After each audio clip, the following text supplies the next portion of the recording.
Hello, everybody. We're here. Welcome to the Nexus. I'm here with Joe. We do this every Wednesday and Saturday, 3 p.m. Eastern, 12 p.m. Pacific. Today, we're going to talk about strengths. And I got the AI to help me with this, and it's already done an analysis on the community and the strengths and weaknesses and how we can leverage them. But it reminded me of two things I forgot about, two little tools that are useful. One is the Johari window, which you may have seen. It's a way to assess your do a personal self-assessment. This is what it looks like.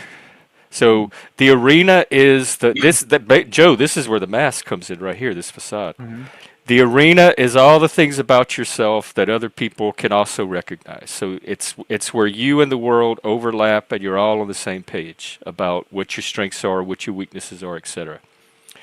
This facade thing are the things that you hold back from other people. They're things you're aware of, but you don't allow other people to see. You kind of hide them behind a mask. Then you have your blind spot, which are all the things other people are aware of about you, but you're not necessarily aware of yourself. And then you have this area, which I think is the area that's rich in potential.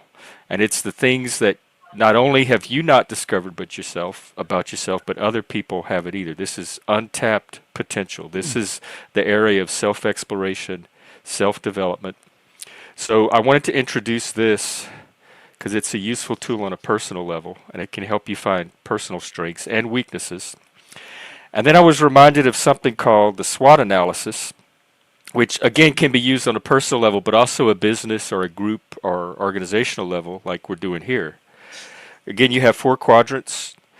You have your strengths, which originate internally within the organization. Joe and I have talked about our strengths, what we think some of the strengths of this community are. I did that Big 5 analysis on all of my Big 5 traits and the strengths, which ones I think I'm strongest in and weakest in.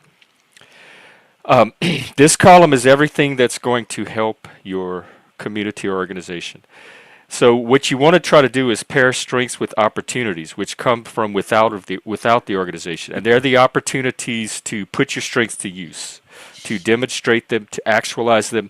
And Joe and I were talking just before the show. And I think the core thing, if you had to break down what we're doing here, is we have the potential to help solve problems, whether they're individual problems, business problems, group problems. So what we're looking for are opportunities to solve problems for people, and to bring other people in and add their skill set to our problem-solving repertoire. That's kind of what this Nexus is about, is leveraging these strengths and applying them to opportunities. And then this column is everything that can harm or hurt your business or your project. Your internal weaknesses, the things that you could improve on, that would make your group or your business better. And then these are the external threats. These are the things that have the potential to get in the way or stop you from achieving your goals.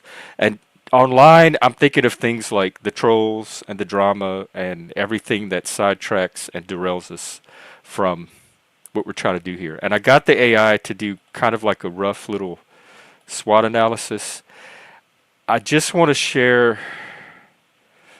I'll share some of the, hang on, let me find it. Some of the strengths that it highlights, and I want to talk about some of the threats.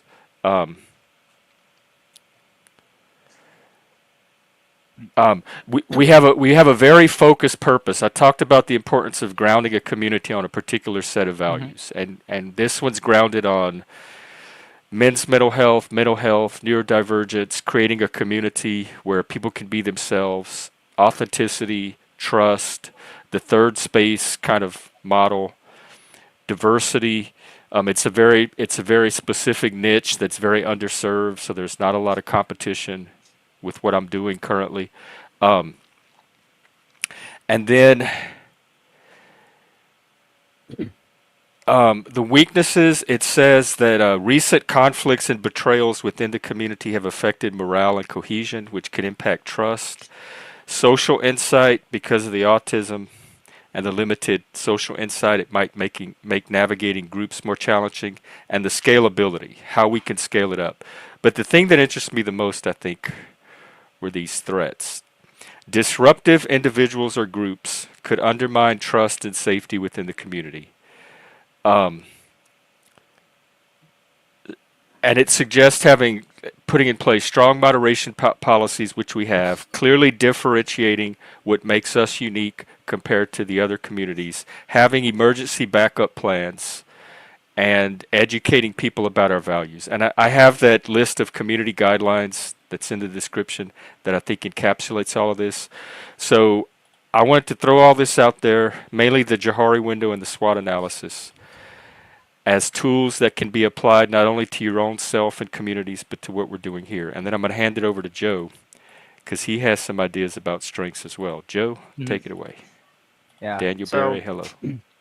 my strengths are that I can do 7 pull-ups in one go. So that's something. Only 7? Yeah, for now. I got Like up to at 8. one little push. Like if I go once and then I Oh, hit pull-ups. I'm failure. thinking of push-ups. Okay. Oh no, yeah, pull-ups. Push-ups I can probably do like 40, 45 of those in one go. But So you could beat somebody up if we needed you to. Exactly. That sounds like a good physical strength. Yeah. More seriously though, strengths are an interesting concept. Like, so, I often put things in the perspective of an investor. What I usually see with companies that are successful, and companies aren't just financial things, but a company is a group of people doing things, right? So it's what people do. Compounding wealth. Exactly. And what they do is they tend to find something that works really well, and they just keep putting their capital into it. They just reinvest into that same thing. There's this saying by Warren Buffett that goes, diversification is for the know-nothing investor. So that's why it's kind of a tongue-in-cheek way of saying, if you're not actually going to take time researching individual stocks or looking into them, just buy a diversified index fund, right? Embrace the know-nothing attitude and just diversify. But if you want to do better than what diversification will let you do, right, that's why you would look into that. And when you do that, you look into, what are the strengths and what are businesses that are consistently able just to invest in what they do well. So, Google didn't become a successful company by diversifying into a bunch of different little business ideas and having diverse cash flows from that. It got really good at the search engine. It got really good at one thing, and to the extent that it started to diversify, it was things that it could fit into its search engine, right? It was like YouTube, for example, right? They took a good video library, and what do you need to make a video library better? Just use the search engine that you have and pair it with the video library. Then you just, search the video that you want. You bring those two together, you have more value. And so it played to its strength. It has generally avoided going off and doing something else. With Amazon, it got really good at first it really figured out e-commerce for books, right? Before it focused on other types of retail, it got really good at that. And once it had dominated that and had a locked-in customer base, then it realized it could start adding other types of product mixes and just make sure it fit on that. It always played to its strengths. And even you as an investor, if you're not running the business, you play to your strengths by like, well, what are the stocks I understand pretty well? What's too abstract for me? I could talk about insurance companies. I don't expect insurance. People might generally understand what Aflac does. If I talk about it from an investment perspective, it just might go over their head. And this is why when you look at really talented investors, they don't have identical portfolios. You might think, well, why don't Warren Buffett and Bill Ackman and Ray Dalio have identical portfolios? It's just because they know different things and they're going to play the strengths differently. But one thing that they often talk about is like, avoid what could be like a loser, just because it gives you the sense of diversity. A loser? Yeah, a loser, like as a losing investment. Oh, just because it gives you this feeling of diversification or covering your bases or being more rounded. You got to find something that works and that you can scale, and you just keep pounding away at it, whether it's an investment or a business. And a business is, you could just say, is a type of investment. And this is kind of like what you do with people. Like I was talking with a therapist recently about this new friend I'd made, and what we what I concluded, I guess you could say, in discussing with her is that this new friend isn't exactly the type of person I might normally think of myself as befriending, but uh, pointed out that this was a person who does say validate my feelings Is this a and girlfriend or just casual friend? casual friend, and so I figured um when somebody like actually is taking your feelings seriously, that's a strength, right? Play to that. Focus on people who are going to take you and what you feel seriously, and don't invest in people who don't do that, right? And even if it's just that one person, you know, it's you could spend um, let's say there's three people, right? One of them takes your feelings seriously, two don't, right? You could evenly spread the time you spend among those three, or you could just spend triple the time with the one person who takes your feelings seriously. Do that. Do the latter. Yeah. Focus and only start, focusing on other people if they also take you seriously, right? And um, this is what playing to the strengths is, and it's everything like you say. This is what I do well. Just focus on that. Now, obviously, there are other things you need to do, right? So, like, you can't just be a portfolio like manager, right? Like if you're gonna think you have to have other things to do in life. But if you maximize this ability, right, then that allows you to just sort of have some surplus that you can just sort of whatever you're not normally doing, you outsource to somebody else, right? Like I saw an interesting argument um in a blog post once about why people should pay to get their house cleaned because and really just sort of obviously it assumes a certain level of value to your time, right? So if you're have something of a high income, any hour you spend cleaning competes with an hour like cleaning your house competes with an hour that you could spend working on something, right? And so if let's say you pay your cleaner, $30 an hour to clean your house, um, but the hour that you don't spend cleaning, like let's say you're going to at least get $50 an hour in productivity, right? It makes sense to pay them to do it, right? Because you're netting $20 an 20 hour bucks. doing it, right? You're playing to your strengths, and you have to trust. The part of playing to your strengths means that you trust that the cost is worth it, and I think this is what often discourages people from doing that. They don't choose the career path that they want. It's like, oh well, it's just there's a cost to this, right? There's always a cost to things. Playing to your strengths means you have to trust that the cost will be worth it. Well, okay, what as far as this community, this channel, the Nexus thing, we got the AI opinion and some ideas from the AI. What is the one thing that we're doing here better than anything else? That if we had to pour energy and investment into one thing, what would that be? Well, I think the the basic thing you've set up is that this is like a space to be able to talk about whatever you want, not have people jump down your throat, maybe get some pushback, right? Be challenged, but um, not be dogpiled or anything like that or bullied, and for whatever topic, right? And allow people to flesh out their ideas. And so that is very general in terms of what it can bring, but it is something that's unique, right? Not a lot of people in online spaces necessarily want to provide that, and or are willing to do that. A lot of people can be very censorious, and then of course there's even in places where people, so let's say there's an open space, you can say what you want. Um, Sometimes it's with this tone of they're inviting hostile behavior, right? They want it to be an open space so they can have a lot of drama going on. So you don't really have that going on, right? You have the drama court, so you do allow it, but you're just saying there's a cost to it, right? Yeah, we've never actually had an official drama court yet. It No, was mainly no, to keep the trolls away. but it's working, right? It's working as intended, like you said, right? It would be great if it could make you money, but it's also sort of it's redirecting the unproductive stuff. So you Yeah. basically have the freedom of conversation without a lot of the um, unproductive schizo fighting that can happen. And so That has cleared the waters, and now we're just waiting to see what what catches fire from there, right? Um, So and I'm hearing continue to do the mhm, 2 hours a day, continue to keep the space going, continue to yeah, invest in making sure this space is available for people that use it as intended. all right. Is it as simple as that, or is there like some I think continue to do extra that. level I could try to push it toward? Yeah, and I think maybe if we could talk about just with my role in it, for example, right? So by having this, there's an assumption of mutual trust that comes along here. And with mutual trust, that's when people are, willing to say, "Hey, I need this." So this happened in your Discord.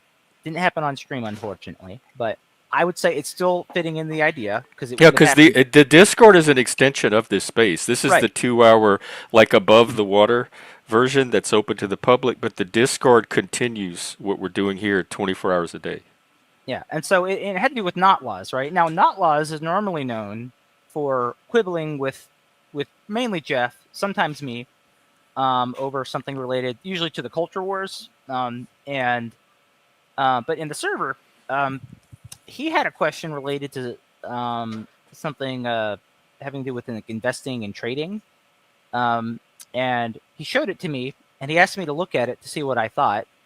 And when I looked at it, I said, this seems like it's silly, like it's nonsense. It seems like it's some sort of get rich quick hogwash.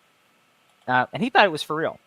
But I encouraged him to like maybe find like a clearer source that could help me get more information about it because like one thing, just to give an example, he said that the source he gave said that the Bank of Canada was trying to censor it, and I'm like, since when does a central bank censor anything? Since when did they like try to stop broadcast? This doesn't sound like what a bank does. This sounds like it's some sort of narrative that a scammer is trying to push. And in so doing, he was able to figure out that it was in fact a scam. Even though we often interact with not laws in the on the spicier things, our continued interactions with him made it feel like I was somebody he could go to say, give him a straight answer, informed answer, so he would know if that was for real or not, right? So, and now he knows that it's not.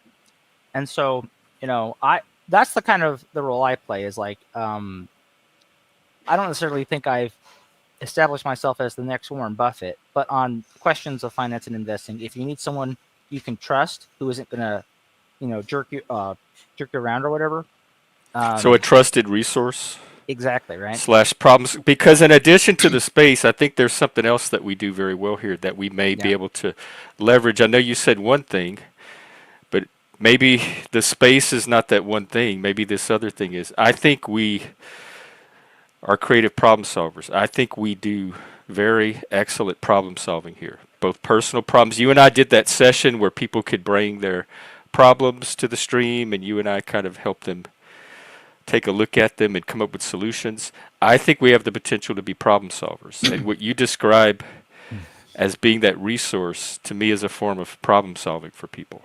So if we could Yeah. find more opportunities to demonstrate, I think the third space concept has been demonstrated, and the opportunities to continue to do that is just keeping the stream going. I think there are additional opportunities outside of that where we could demonstrate our problem solving capabilities or our Mhm. ability to be a resource. Exactly. Yeah. Now, on the notion of trust, let's address something that was mentioned in the chat a moment ago because Zent said, he said, "Oh shit, he has a therapist. I already don't trust him." Now, maybe he's joking, but if he wasn't, I'd like Zent to sort of elaborate more on why he sees that as being a point of distrust because Jeff is a peer counselor. That's not technically a therapist, but it's very close to it.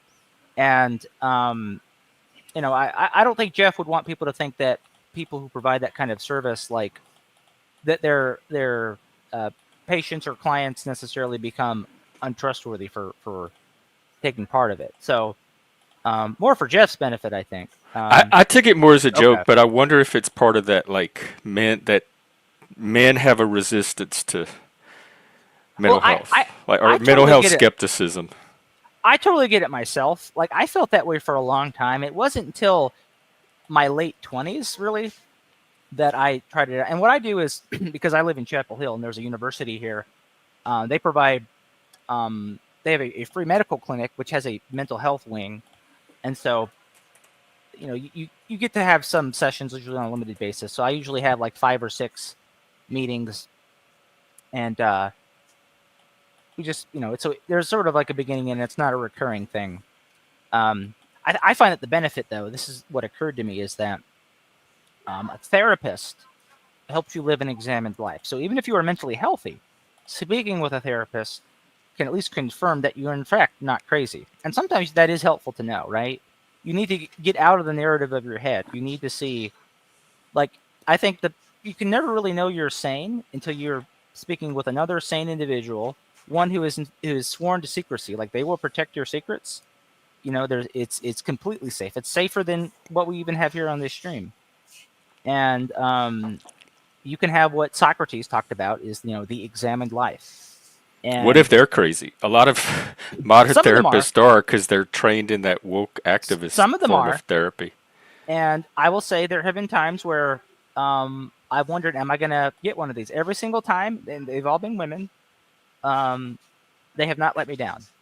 I can't say that they were all equally as effective, but I think that's just more of there's a talent or an art to being a therapist, you might say. And so, I would say the one I had most recently was the best because she was more action oriented. She did a lot more to sort of connect my thoughts and my feelings to actionable strategies. And so that I thought was good. And so, and again, I take the Stoic philosophy seriously. I have talked about it with Jeff. Even though Socrates was not the founder of the Stoic school, the Stoics still took Socrates very seriously. Both the Epicureans and the Stoics took Socrates very seriously. I do And too. so, He's a personal hero. and right, like when he said the unexamined life is not worth living, like that is really important. The Stoics, it's essentially, and it's like, how does one live the examined life? That was essentially a question that the Stoics are answering. Okay, And going back to this right here, this unknown, not known to self or others. This is what you're examining, that untapped potential. right. And so, um, I would say, I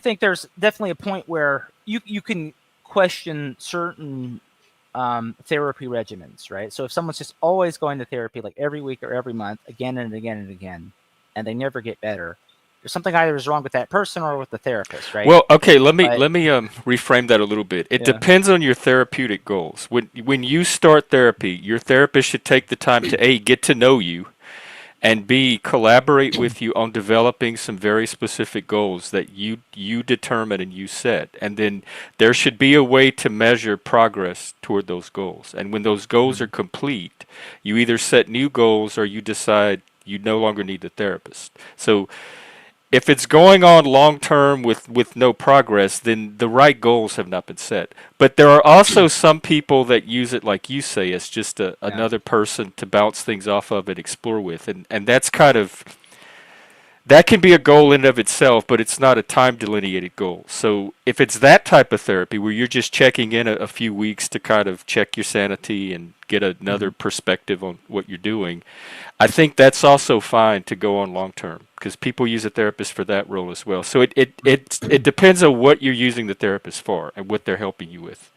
Because right. sometimes it's fine for it to go on for years and years and years if you're using them just kind of as a sounding board role. Yeah, exactly. And I think that's useful, right? So the trust that one can have with a therapist really allows someone to um, explore their own thought process and think more introspectively than they would in most other situations, even in the privacy of one's own mind, right? If you're just in the privacy of your own mind, that's limiting. And I would think that, if the Nexus really is doing what it claims to do, the folks who get involved can have similar levels of trust with folks, um, in whatever we bring to the table. So I What would are we hope. trusting each other for? Well, it's like, so I think like with Not Laws, if we just contextualize it to me, right? He had a specific question related to something financial. He wanted somebody that he knew he could trust, right? I don't think not laws assumes I am the most knowledgeable person about finance and investing, right? And it's a big field. There's a lot of stuff to know about it. If you ask any expert investor, even they will say you will never stop learning. Like you can't stop finding out new things. There's just too many things going on that are monetized. There's really no limit in abstraction to what is finance. It just doesn't end. So you have to, where a lot of people go is someone that they can trust. And when I worked at Fidelity, the first thing that we needed to do in order to establish a relationship with a customer was establish trust, and that's based on proving that we're willing, we're interested in understanding what's going to help them before we're interested in what helps us. But what should help us is getting a business, but that has to be proved first. That we're going to focus on what helps them before us. Regulation also requires that. Like we have to put them first. That is Yeah. called the fiduciary responsibility. And even though I'm no longer bound by that because I don't work in an advisory role, I still want to engender that same level of trust in folks. And I think we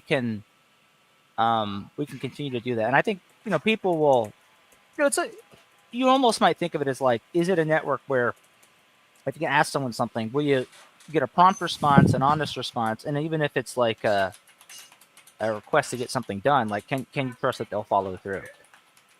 Like if we talk about like just another um, unusual skill of mine, right? I've shared it in your Discord. I make art on Microsoft Paint. If somebody wanted Oh to yeah.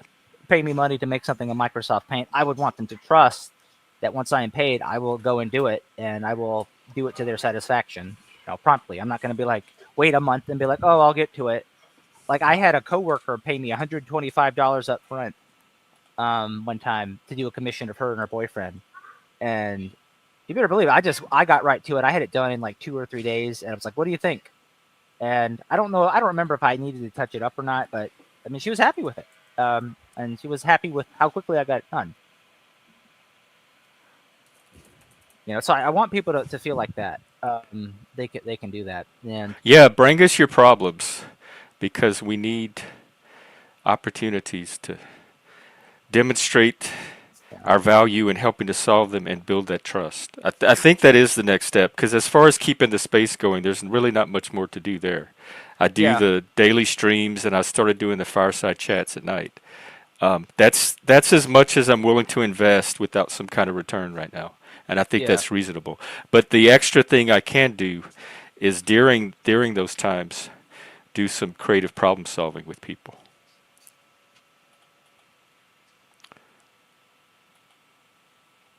yeah. But just looking at the chat, yeah. So, bring your problems to us. I think is a good start. Not Laws did that with me. His problem was, do I trust this? Right? He Not came laws to is me. one of the problems. No, I'm just kidding. Not Laws is interesting. It's but I will say he's definitely genuine. Um, and Genuinely but confused. that's an example there, right? And so obviously I've typecast myself a bit about certain problems where I'm much more likely to be helpful than others. And maybe Jeff's typecast himself a bit coming from the peer counseling thing. I think the peer counseling thing is more What does open-ended though. what does typecast mean? I know it from theater, but what does it mean for, like Well, yeah, so it's like professionally?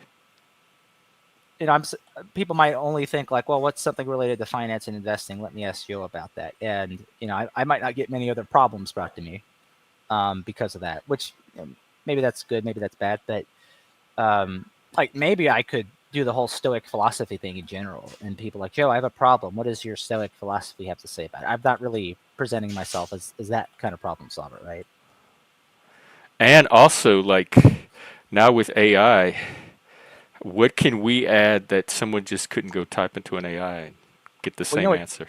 you know what, Jordan Peterson would say about AI, right? I He don't. would say, of course, intelligence is artificial. Like nobody's naturally intelligent. You have to work on it. Okay.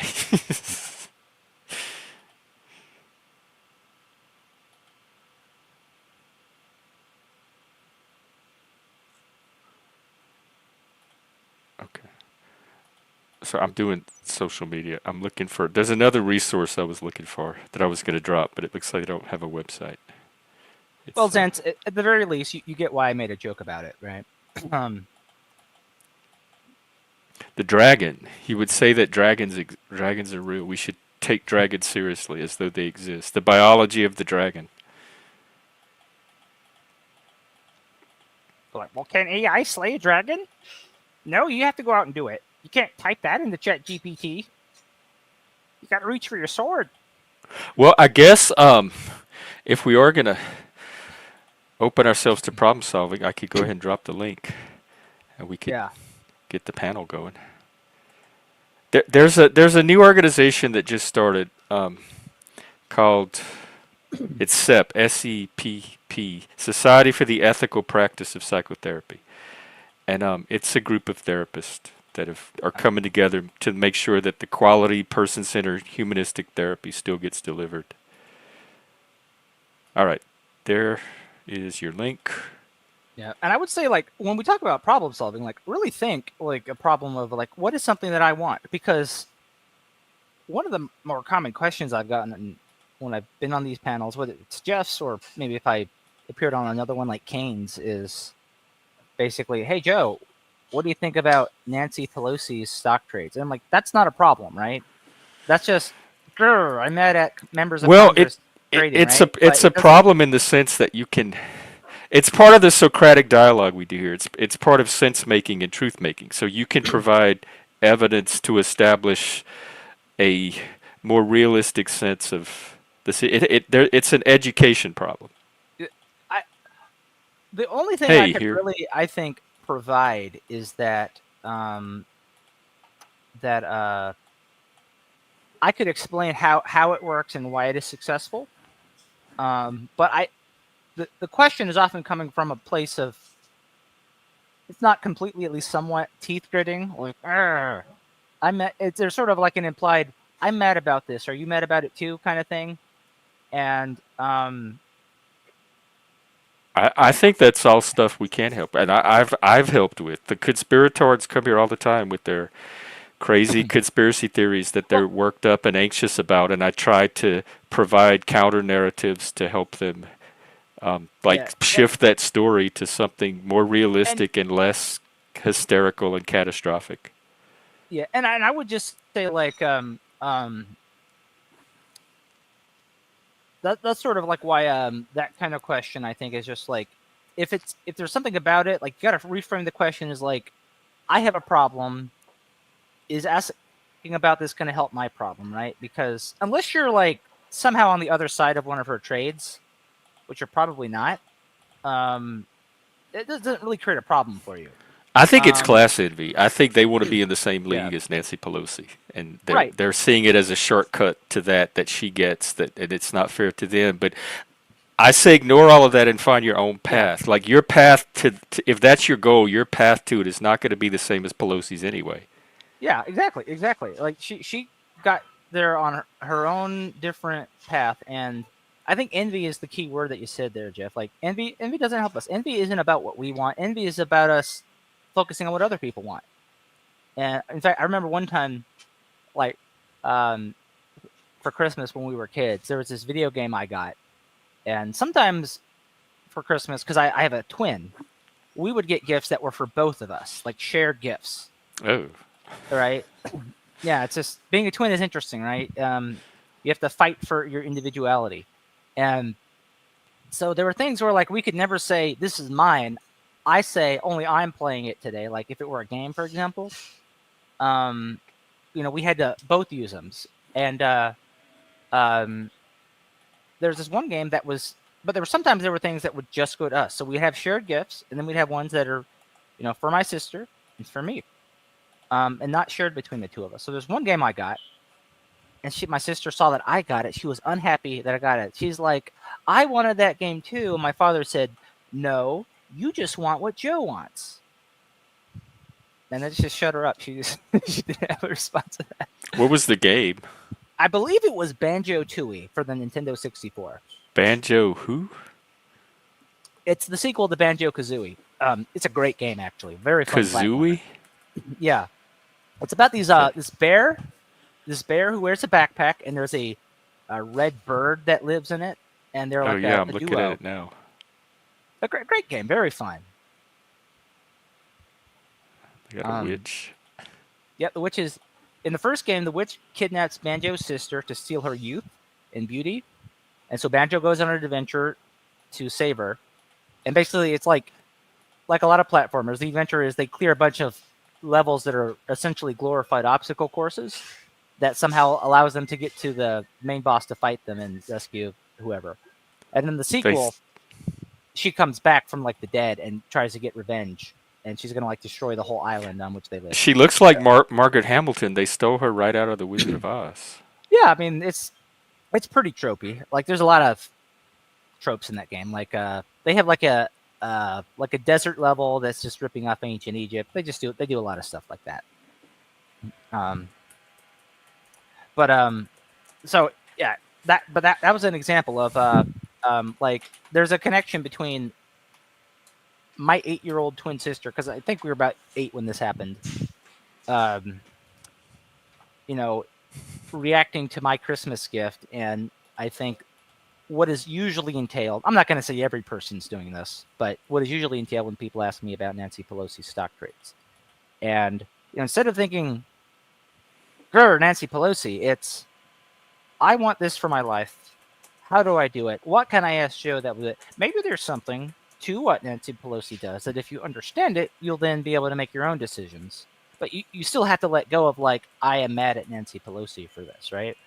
Um, to the extent that like you want to do something about that, I actually think that's more of a political question than a financial or investing one, right? It's like what kind of ethics do we want to have in a political system, whether even and it doesn't even have What, to be in the and U.S. all of that is oughts to me. I look at how do people actually behave in a political system. I'm not idealistic about it. I try to adjust my political expectations to how people actually are. Maybe it's from growing up in Louisiana, where we just accept a certain amount of corruption in our politics. But people that have this utopian ideal of how a political system should work, and if it's not 100% perfect, then they get black pilled and we're living in a fallen universe. Everything just seems so unrealistic to begin with. Of course, politicians are going to lie. Of course, politicians are going to be corrupt. You empower yourself by recognizing that reality and adjusting yourself to it instead of whining and crying that they're not these perfect saints that nobody should have expected them to be in the first place because they come from the people, which is you and I. They're just like us. So this whole holding the politicians to an unreasonable standard that you wouldn't hold anybody else to um, is part of the frustration for me to begin with. Mm-hmm. Well, that's the thing is like, plus it's like, how many people who actually complain about that are going to vote for a saint, right?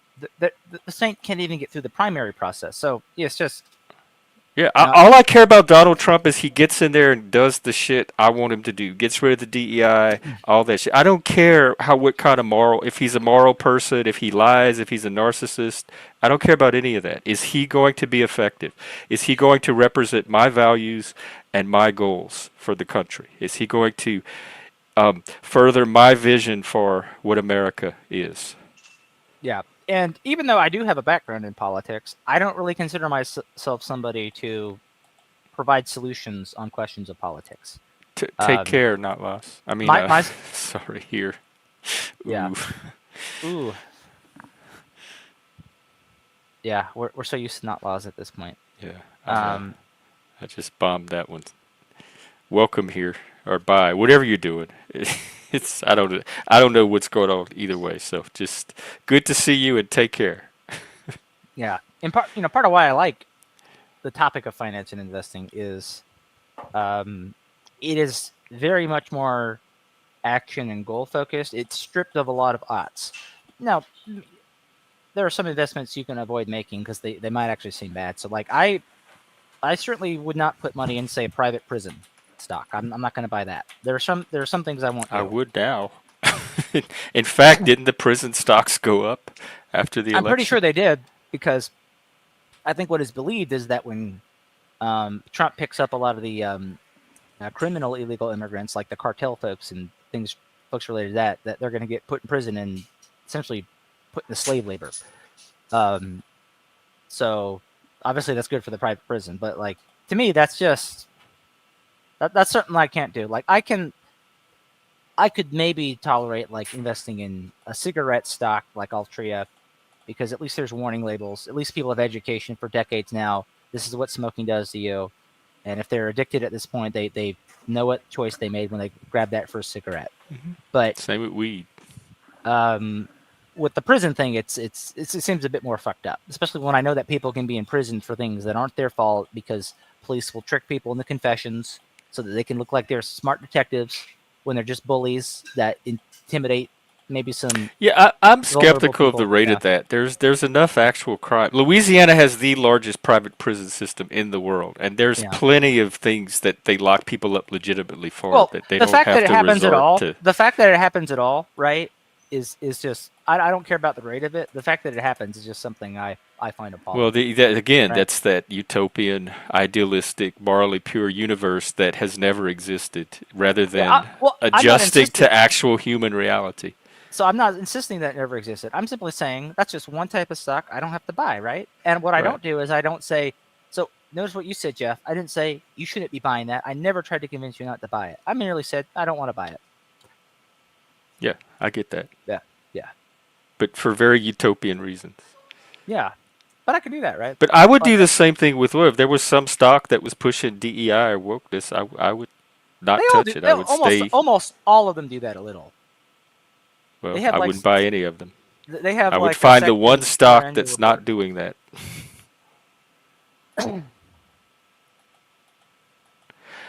Well, not laws. If you paid attention, we were talking specifically about people framing people for crimes they didn't commit to put them in prison. Yeah. And I said there's enough real crimes that Louisiana can keep their prisons full without resorting to that, what Joe's talking Not about. I laws. think it's Come to more of an us. urban legend than an actuality. And they trade prisoners too. The prisoners in the parishes that are full get swapped out to the prisons that have empty spaces, etc. Not laws. So when we were doing the stream, we were talking about wanting people, us wanting to have people like bring problems that the Nexus can be a solution to, whether it's me or Jeff or other people we eventually bring on board. So like I actually talked about it. I don't know if you were here early enough to see it, but I talked about the question you raised in the Discord about that trading platform scam, right? Like that was a problem you brought to me, and you brought it to me because you trusted me to solve it, right? We want more things like that, Jeff and I. We want the Nexus to Yes, we want take on. problems, more problems, as many problems as we can get. Yeah. So yeah, we want the Nexus to be able to take on that life of its own, right? Where even if it's not us necessarily, but other people later on, that it's something where we Yeah, use the we're trying to demonstrate our value and like compete in the marketplace. So this is a Mhm. wealth compounding enterprise, believe it or not. And so the more we can demonstrate our problem solving ability and our ability to be a resource and our expertise, um, I think the more we communicate that value and the more the marketplace finds us. Exactly. Mr. B, yeah, happy that I don't even know if that's worth posting off. I check my wipers when it's raining and I turn them on and I notice it's not getting the water off the windshield. And then I look at the blades and say, "Oh, it's probably time to change them." That's why. But I think plus my I biggest used problem is my windshield. when I got my car, like, what do you call it? Tuned up or something. You take it in periodically. They put that Rain-X on the window and that usually takes care of a lot of it too. Hmm. But sure, check y'all's wipers.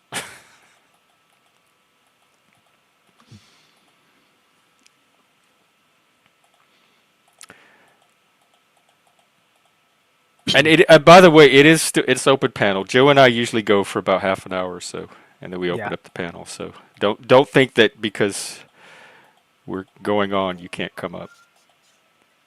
It Yeah. it's yeah. There's a holiday every day. There's a website that tells you all. In fact, let me maybe there's probably more holidays than just that today. Um, Unless you can get a free sandwich somewhere for it, it's not a big. Fries. If it wasn't so cold and rainy today, I would go out and get me some fries. Have a Free party fries? with your bear day. There you go. Is that a gay International thing? Day for Tolerance. National Button Day. Oh! Oh! Oh! Oh! Dude! The universe is looking out for me. National Fast Food Day. Look at that. Like, are you Maybe I gonna get some should fast go out food? and get those fries after all. Are they gonna be discounted? Are you gonna get a good deal? You know what? Let me look. I'm going to tell them that. Well, you can't tell them because it's a menu. You don't even talk to a person anymore. But there should, because wasn't yesterday Free Friday? I I don't don't know if know. they'll do it again. National Fast Food Day, 2024. Are I they running any promotions? Deals available at some of Mass Live. Is this Massachusetts? Sink your teeth into these tasty deals. Oh, that's funny. Coupon Cabin has national fast food deals at McDonald's, Taco Bell, and more. Free fries with purchase by one. Okay, here's the McDonald's deal. Where is it? Free large fries. A purchase of $1. Oh, you have to use the app. So basically, it's another free Friday. I don't Yeah, want to download the app. almost everything that's free these days, Jeff, is gonna involve you installing the app. Like I got 2 weeks of free drinks with my donuts at Dunkin' when I installed the app. So I was able to buy like a donut for $1.80, and I could get like a $4 or $5 latte every day for 2 straight weeks. What a deal that was! I loved that. It was one of the best 2 weeks ever. Zins, maybe we get a sponsorship. I could go once a week and get some fries and live stream it. Yeah, like Trump made me. I was not. I hadn't eaten McDonald's in like 20 or 30 years. I hate fast food. yeah, and And the McDonald's individual. burgers. Well, I better shut up if I'm working on a sponsorship. Yeah, I was See, gonna I'm say creatively solving my own problems that I'm making for myself right now. yeah, but I was saying like an individual franchise might actually be able to do something like that because I mean that individual McDonald's owner, you know, opened the door for the Trump campaign, right? So maybe they'll do things like that for YouTubers. Who knows? I wonder if a McDonald in this part of Washington State would do it. Trump supporters are. I think we're worse than gays were in the 80s here. I've never felt more marginalized and oppressed in my life. But my county did shift slightly toward Trump, so there's hope. Maybe there's some business that will help a Trump supporter out. Maybe it was all those Microsoft employees who are really good at their jobs that got tired of the stuff. Well, I'm more in Boeing territory, so it might have been some of the Boeing people. You know, they still have that strike going, that Boeing strike. Oh, okay. But Seattle did shift too. The county with Microsoft also shifted. Yeah, I'm not surprised.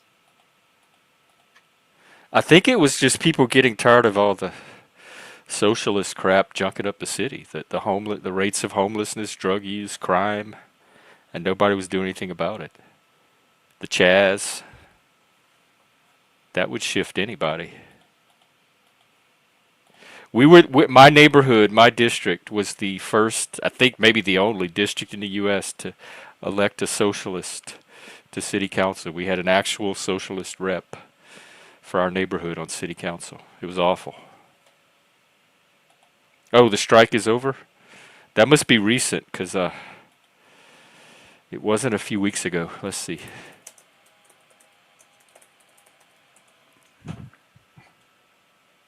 Oh, you're right. They approved a new contract. Okay, November 5th.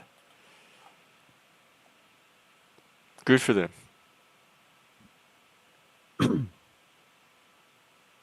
Not laws. By now, your 3 week vacation should be over. How do you have so much time for this stream?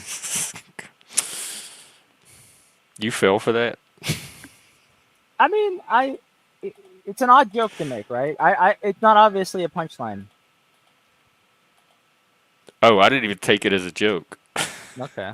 I took it as not loss, being not loss.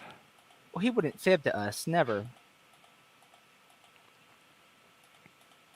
Well, he fibbed to everybody live on stream yesterday when he tried to deny that DEI even existed and it was all a phantasm of our brain. I don't think he's fibbing. I think that's how he actually sees it. It's just, It doesn't exist. Like yeah. whatever the stuff we're looking at, that's not DEI. That doesn't. It's in your mind. It's all in your imagination.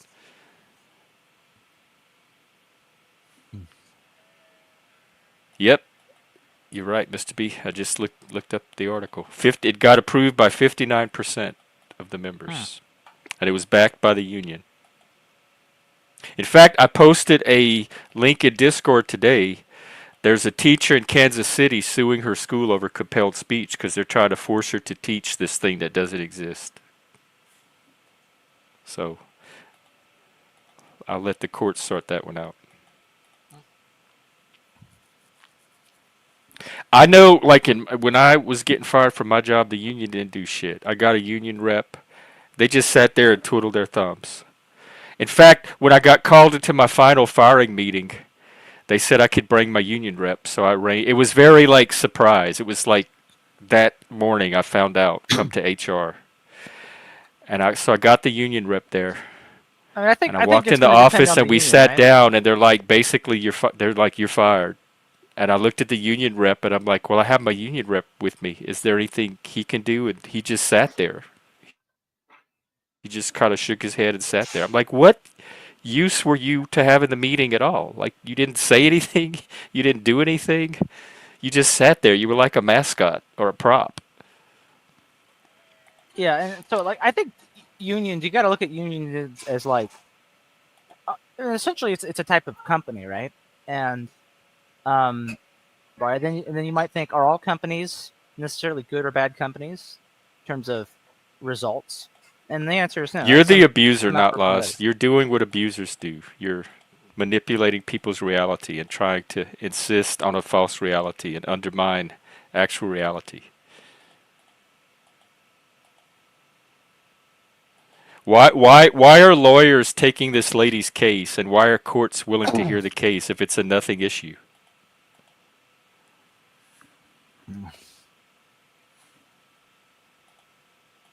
Yeah. What were you saying, Joe? I was just saying, like, unions are companies, right? They're basically companies, that negotiate on behalf of workers with the employer. Well, they And if you suck look, at it. well, and so you gotta, well, some unions are successful, right? But it's some people have like a very black and white idea of unions. Either they're always good or they're always bad. And we don't look at companies like that, right? Some companies are very good, whether we're talking about financial results or maybe the social role they play, right? Or both. And some are not, right? And so some companies fail because they couldn't ever get a good business going. Some unions fail. And then some companies are successful, but they do bad things to do it. Some unions are successful, but they do bad things to do it. And then some companies and unions are successful and they do good things to accomplish it, right? I think in your case, Jeff, right? Obviously, the union isn't doing what it should, and there's something going on there. Uh, since I would say unions didn't used to be companies, you pay dues. You're paying for a service. The services they collectively bargain for you. It's a company. It's not a normal type of. It's obvious. It's not a corporation. You can't buy stock in a union, but it's a type of company, and you just got to look at it like that. Corporations are a way for investors, the capitalists, to do their own form of collective bargaining with the management of the company representing them, right? And the union management and reps represent the members of the union who pay their dues, who chip in to make the union, right? It's very similar structures. Just one represents capital, one represents labor, but they're effectively all companies, right? They're private entities for the most part, right? Obviously, public sector unions sort of make that iffy, but it's the way unions make a profit is the members make more money. What do they make money doing? Whatever they're hired to do, right? That's like if they negotiate the contract, the union members get paid more, And then they pay dues to the union to make sure that they're still in a position to negotiate such contracts. The idea is that's what it's supposed to be. Just like when you buy shares of a corporation, right? The management of the company is supposed to take your capital and put it to work to make you more money. And obviously, they can succeed or fail. Right? There's risk in joining a union, just like there's risk in buying a stock. Like the risk is if the union's not competent. Yeah, there, and it could be competent and it could lose it over time, right? There's a certain level of the union certainly requires the members to be more hands-on in it, right? So it's more akin to activist investing, like when you buy shares of a company and then you use your ownership to influence the actual decisions of the company. Being in a union is a bit more like that. You have to be more involved in like letting the the union reps and leaders know what you want. And I think what activists often do is they infiltrate unions and probably try to get them to be on board with actually getting people fired rather than protecting jobs. I suspect there are cases where that occurs. Of course, and then there was the time when the mafia would infiltrate unions, with the racketeering they were doing. So, there's always potential for this stuff to go wrong. I think where the unions were probably their most net positive was like the late 19th century, early 20th century, during the progressive era of politics, that helped establish a lot of the regulations that are that protect like working conditions and provide certain minimum compensation, that are considered a baseline today, but weren't back in the day. I think I've only worked at one company that actually had a union, and I did not have a good experience with it. Well, union, I found them union, useless and incompetent, but the whole organization was useless and incompetent. well, union membership is at a record low. Like I think only about 10% of jobs are union jobs, and I think of that, I think like 7 or 8% are public sector unions. And when we talk about private sector, it's only like I think 2 or 3% of jobs. Is nonprofit considered public sector union? No, but I don't know many nonprofits that would have. Well, that's the one I worked at. It was a nonprofit. Okay. Well, I think that would be considered private because a nonprofit is not a public. Like public sector unions are like teachers unions, police unions, things like that. Oh. It's in fact. Oh, hang on. I could tell you. It's SCSC or something. Service workers. Let's see.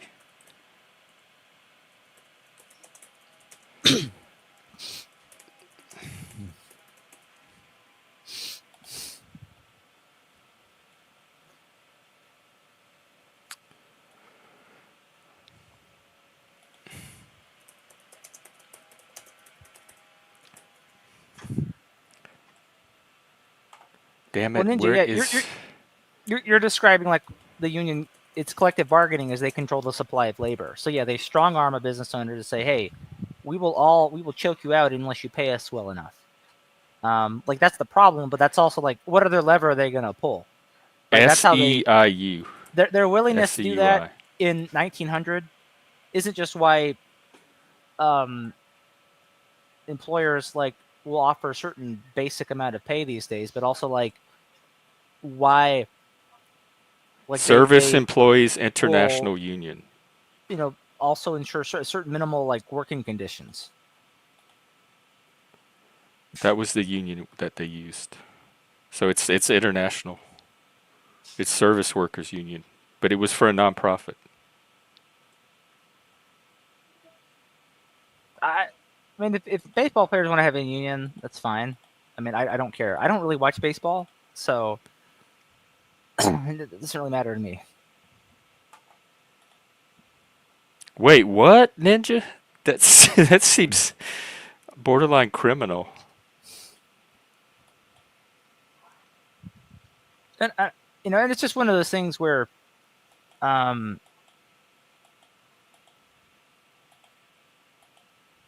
why would unions bring up everyone's pay? It's not, they don't have an obligation to everybody. They only have an obligation to the union members. Well, what about the jobs where you have to join? Like all the employees have to be Now part of that's the an union. interesting situation. Yeah. Sometimes I mean I think the idea is that part of the union contract is that if you hire anyone, they will only be union employees. So they monopolize that, and essentially it's like they have to join the union when they get hired. I think that was my situation. I don't remember. I think they forced me to join. So, and I'm not really sure how I feel about that, because on the one hand, there's the free rider problem, right? Whereas if it were the thing where I think the problem is you get the union contract without having to join the union is usually on a regulatory level what they do with that. Um, I'm looking at an article that says no American worker can legally be forced to become a remaining union member. The Supreme Court ruled in 2018 yeah, that mandatory union dues. Oh, it says for public employees. yeah, Public sector unions are no longer allowed to compel workers to pay yeah. But dues. Ninja, like, why would they do that? Why would the a union like why would the steelworkers union go help the teachers with their pay, right? Like what why don't they go to completely different countries and make sure they're paid more? Why don't they just make everybody in the world get paid more for their job, right? They don't have the obligation to do that. Like, just you can always ask the question, why don't they help everybody, right? I'm not invested in Walmart, for example. Am I mad that Walmart management isn't trying to make my other holdings more valuable through dividends or share appreciation? No, I don't. I'm not a shareholder of Walmart. They have no obligation to me, and they will only have an obligation to me when I buy shares of the company, right? Damn. Did he call the police?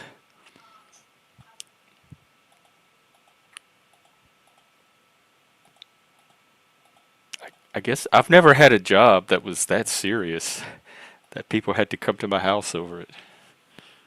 I agree. What happened in your individual situation is infuriating, but um, again, I think it's a mixed bag. It's like I would not write off unions as a whole because of that, just as I wouldn't write off corporations as a whole. And I'm somebody who has a lot of things to complain about with corporations, but um, I'm not going to like just say, oh, if it's a corporation, I hate it. I'm not going to. Some people are reflexively like that. I'm not going to be one of those people. I think they're just an unavoidable reality in our modern capitalist society. Yeah, it's good. Like I don't I know what mean, unions. they're fundamentally sociopathic because they prioritize profit over anything else. Yeah, But I don't think that I think that's the state that humanity has evolved to currently. There's no beyond that yet.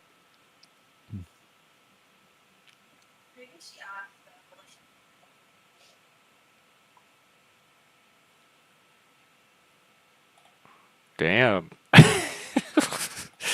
Okay.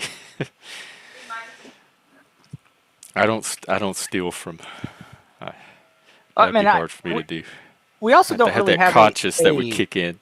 we don't really have a large thriving like union environment anymore. So I think a big part of why they aren't good anymore is because they're just not really around. Like they just got killed off, and so I don't even Did know. they get replaced? Like, did the needs that unions used to serve get replaced by other, I some think some better of it is that solutions?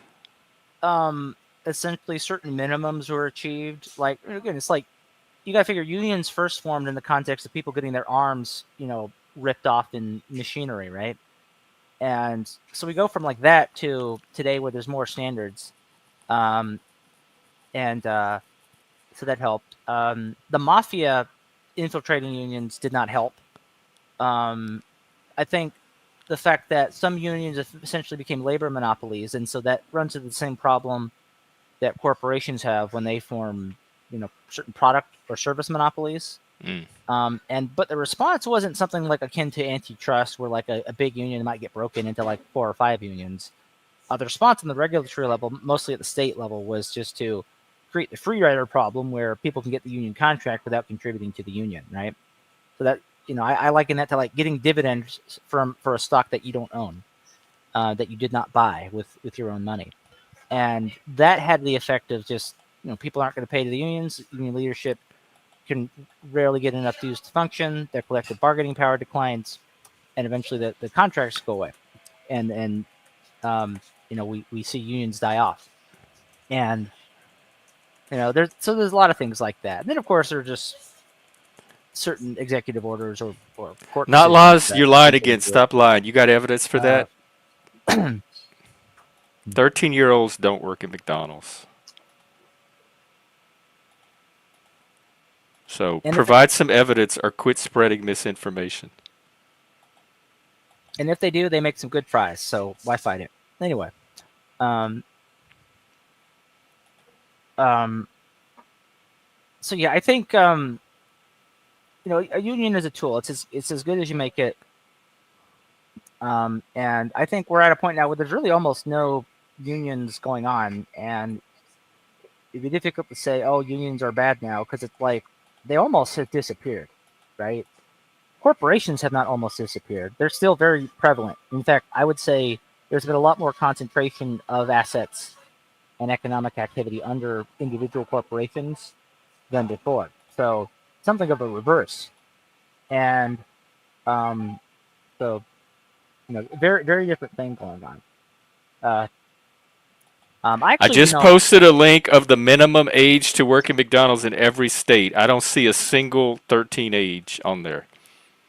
is it 16? At, Like, at 14, some states let you get a work permit to do some task. okay. So once again, Not Laws is lying.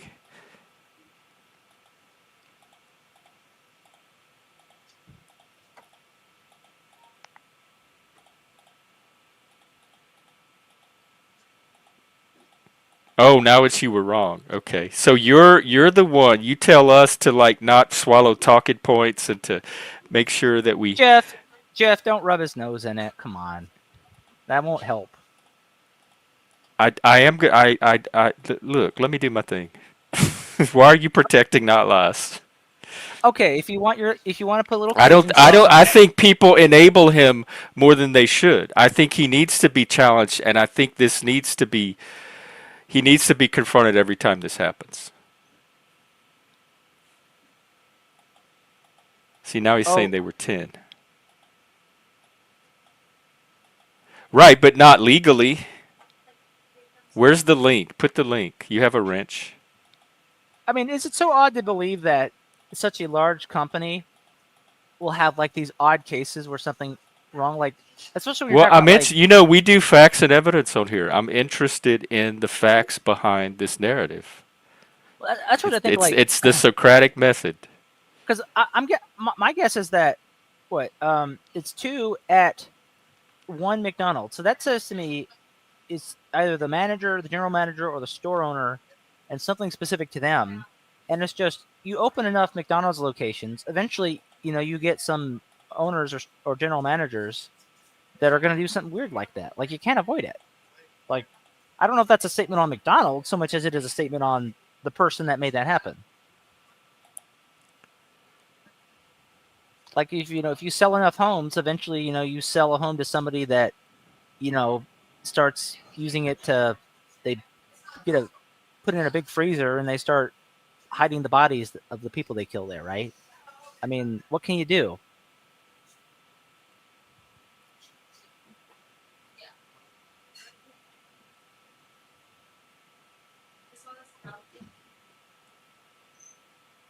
Because but that's sort of a thing, not lies. It's like, So um, what happened was their parents worked at McDonald's, and the children were at the McDonald's I, with the parent while the parent worked, and they I just helped don't see out. what not Lazarus' point is. Like someone They did weren't even something bad paid. They to weren't society. employees. They were there, basically it was daycare. The parent took them to work, and they helped out while they were there. They weren't official employees at all. They didn't even get paid. So your whole framing is disingenuous. Not Laz. What is even the point here? Like, I don't even know why this was brought up, other than it's vaguely connected to the union discussion.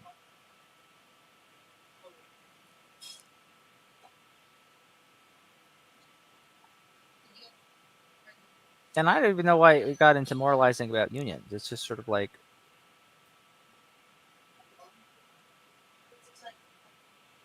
Yeah, I don't either.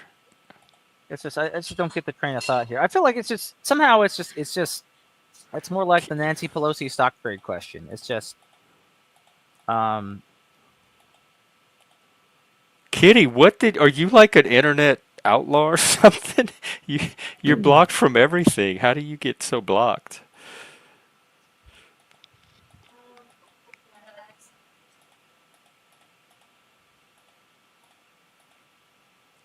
And I think Notlaz's point was it was an indictment of the system because they were somehow legally being exploited. But everything he's talking about are cases that fall outside of the law. The existing Yeah, law already does not allow what he's talking about. He's using cases that are already illegal to make that like to make some point about how bad the system is. yeah. Like murder is illegal. Murders still happen. Like, what do you want to do? Some people are going to murder even if you make it illegal. There's at Oh, I least see. less of it. Yeah, I rejected them. I always reject the cookies. Yeah, I hate cookie pop up when sometimes I don't even read the sites because I don't if I've gotten better at like the cookie rejection and stuff, and I feel like I get like way less spam calls and texts as a result of doing that than I used to. oh I In don't fact, even know how many spam calls I get. I don't even answer them. I've gotten a lot less lately. Honestly, one thing that helped is this is the one time that being a Reddit moderator was helpful. They for 1 year they had like all these perks, and it was kind of like a first come first serve thing. And you get like a 1 year trial membership for a bunch of different things. One thing I managed to claim was a year subscription to something called Delete Me, and you pay for it if you're normally doing it, but we got it free as a moderator for Reddit. And what they will do is they will, get your name and information. They will find everything where your data is being used, and basically everything where there's an opt out thing, because the law requires that you be opted out of this stuff. They will do that for you. They just scale it, they automate it. And as soon as I got enrolled in that for that year, my phone got quiet as fuck, man. It was great. I just keep my phone off and don't even answer it Well, I have unless my I phone know the on because person like calling. I will check That things, solves but all the spam right there. but um um it's just like it's nice not to be interrupted. Like something's going on, you hear your phone ring, you go, "Oh, what is it?" And it's just some weird number from an area code where you don't know anybody. You're like, "Oh, this is obviously spam," right? Yeah, And it's just no more of that going on. I don't even keep my phone on. It doesn't ring. If somebody has to call me, they send me a text and say, "Hey, when's a good time to call?" But I usually have the phone where I can visually see it, so I can see the calls come in and I can read if I know the person or not. And then usually I don't, so I just ignore it. But it's not like in the olden days when you had the rotary phone or the wall phone that would ring all over the house, so you didn't have a choice. Yeah.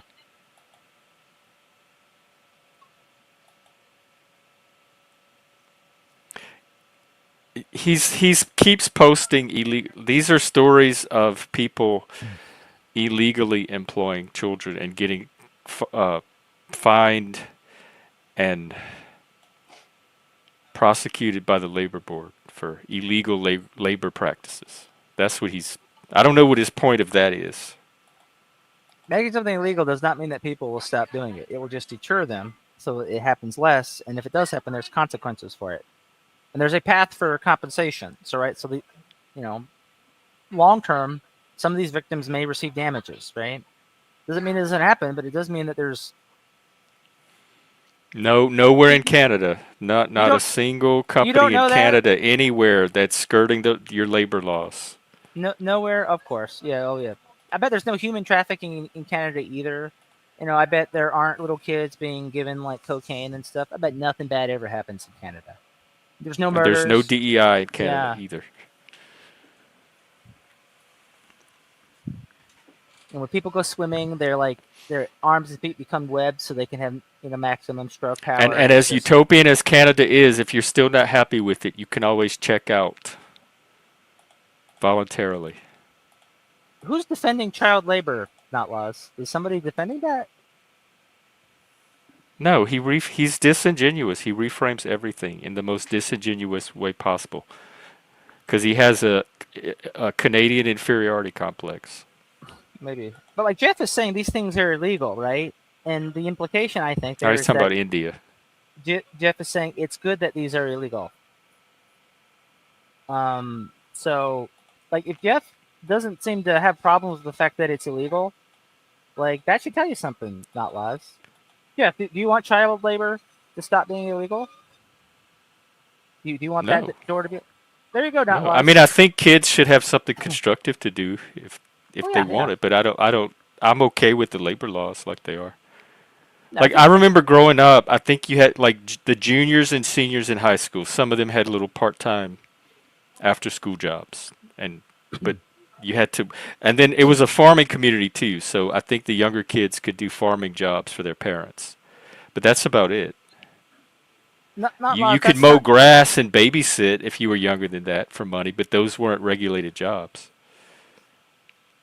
not lies. I think you're reading too much into what Jeff said. Like, because you were making out to be like it was some like this, almost like this, like abduction slavery thing, like kids working in McDonald's, and like the parent like brought their kids to the store, right?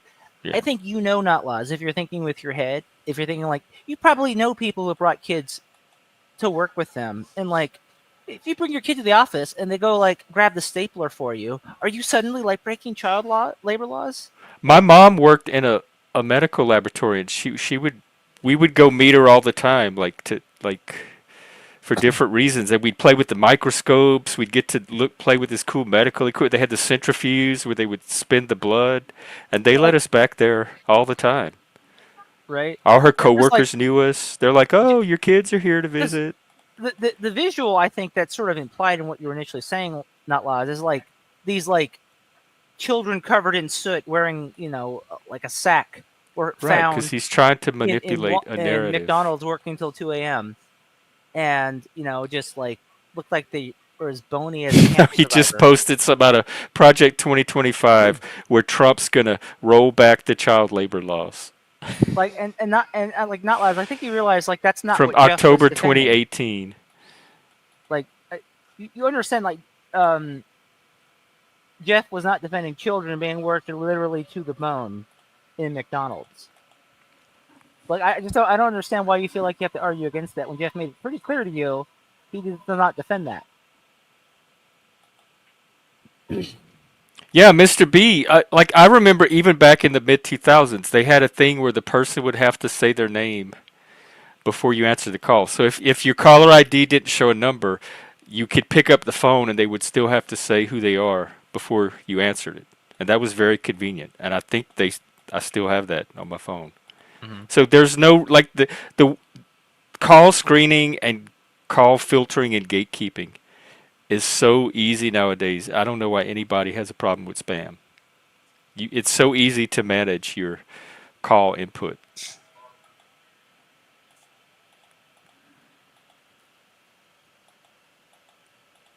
Yeah, I don't unless I know who you. I have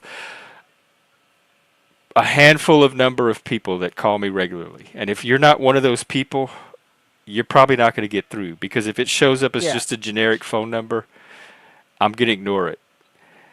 And you they got to cash never out leave Jeff voicemail. first. So if it's important enough, leave a voicemail and I'll call you back. But none of those generic numbers ever leave voicemails. The only time I ever get a voicemail is from people I already know. Jeff, what's your how much should they cash app you for a call? What's your rate? For a call? Yeah, if they want to call you and you answer their phone, you don't screen them out. What's your rate? It depends on what they're calling for. They One reason they I started my business, believe it or not, is because I had so many people calling me for free with their problems. I said I need to turn this into a business. If I'm spending this okay. much time on the phone with my friends, helping them with their personal problems, I could surely do this for strangers and get paid for it. There you go. Okay, so Mr. B, they're just making an appointment. Go to the Satyrs Grove Yeah. site and schedule something. That's Yeah, your we're call. or come on the stream the 2 hours a day that I'm here, and then in the evening a little bit. And Joe and I are here every Wednesday and Saturday, and we you can tell us your problem in person on the stream. We can help a little bit with it, and then if you need additional help with it, there's options. That's right, Mr. B. He'll help you. He'll help you finally get over your misgivings about Mike. You'll be free of that negative energy. So bam. I mean, we are bending over, but we're tripping over ourselves to help people here. We're begging for people to bring us their problems for us to solve. Yeah, like the farming. I remember, and also like in Louisiana, growing up where I lived, if you if your parent was a farmer or something, you could get your driver's license earlier, like at 14 or 15. You could get a learning permit, and there were exceptions that allowed you to drive to help your parents with their farming duties. Not laws. I would say to you, like that one thing that would be great for you is think about a business that you would want to start that could be run profitably on terms you find acceptable, and just focus on ideas like that, and then try to make that as big as possible. Try to if you can find a formula for that, then just get as many people hired as possible as that business Yeah, can support. that's one problem I don't think I could help with because I can't think of a single thing not laws could do to help Well, it's people. like it's got to be. I don't know what not Law's skills are, right? I don't know what he actually Trolling, does. and he's not even that good.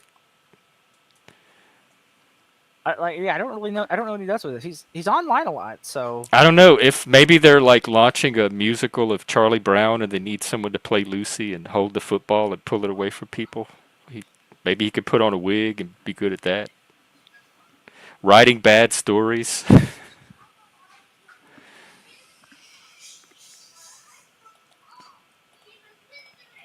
running propaganda for Canada.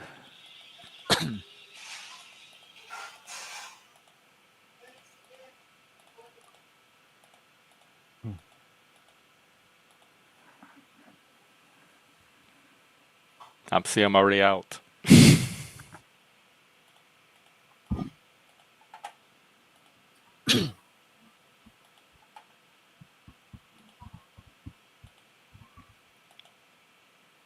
Are you serious? wow. What age? Oh, take care, kitty. Yeah, I'm gonna Oh, it looks like I still have 40 minutes, so I'll be going for a little while. And then I may or may not do a chat tonight. I don't know if I'm going to do them on the weekends.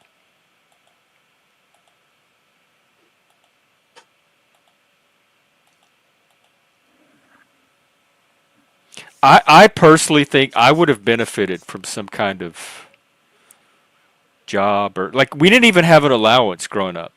Like we there was nothing that allowed us to gain the skill set to like transition us to the world of work and managing money as a kid. I could I could definitely say that um there were parts of my upbringing in which I was too sheltered. I was not challenged enough on how to be productive and sort of the only reason I got to where I am is because I basically just decided to move out of my parents' house and take a risk.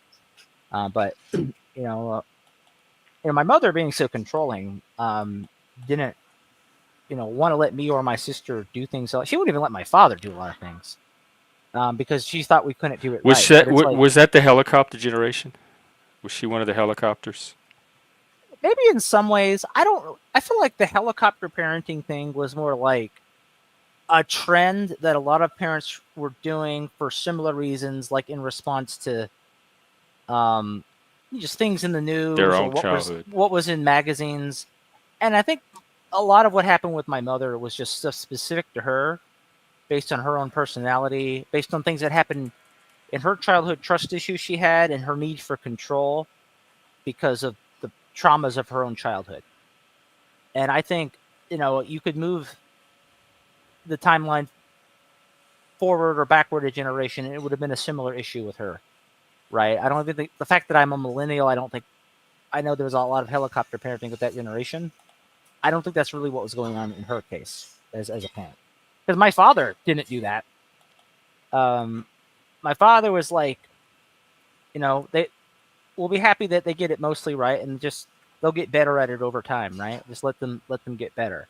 And my mom was not the kind of person who would see things that way. She would zero in on the little part that was wrong and nitpick it, and nag it to death, and in some cases, like have complete meltdowns, like the angriest she could possibly get over it. So just uh, completely wonky feedback, and and and then, and if she didn't get angry, then it's because she didn't let us do things in the first place. And eventually you get to the point where you're fully grown, and there's just simple things that you don't know how to do because you don't do it and you don't think to do. It's just, it's just, there's definitely an aspect where I understand why, um, um, like what people mean when they talk about like an infantilized adult a bit, because my mother did that to me to a point, and I had to strive to emancipate myself essentially.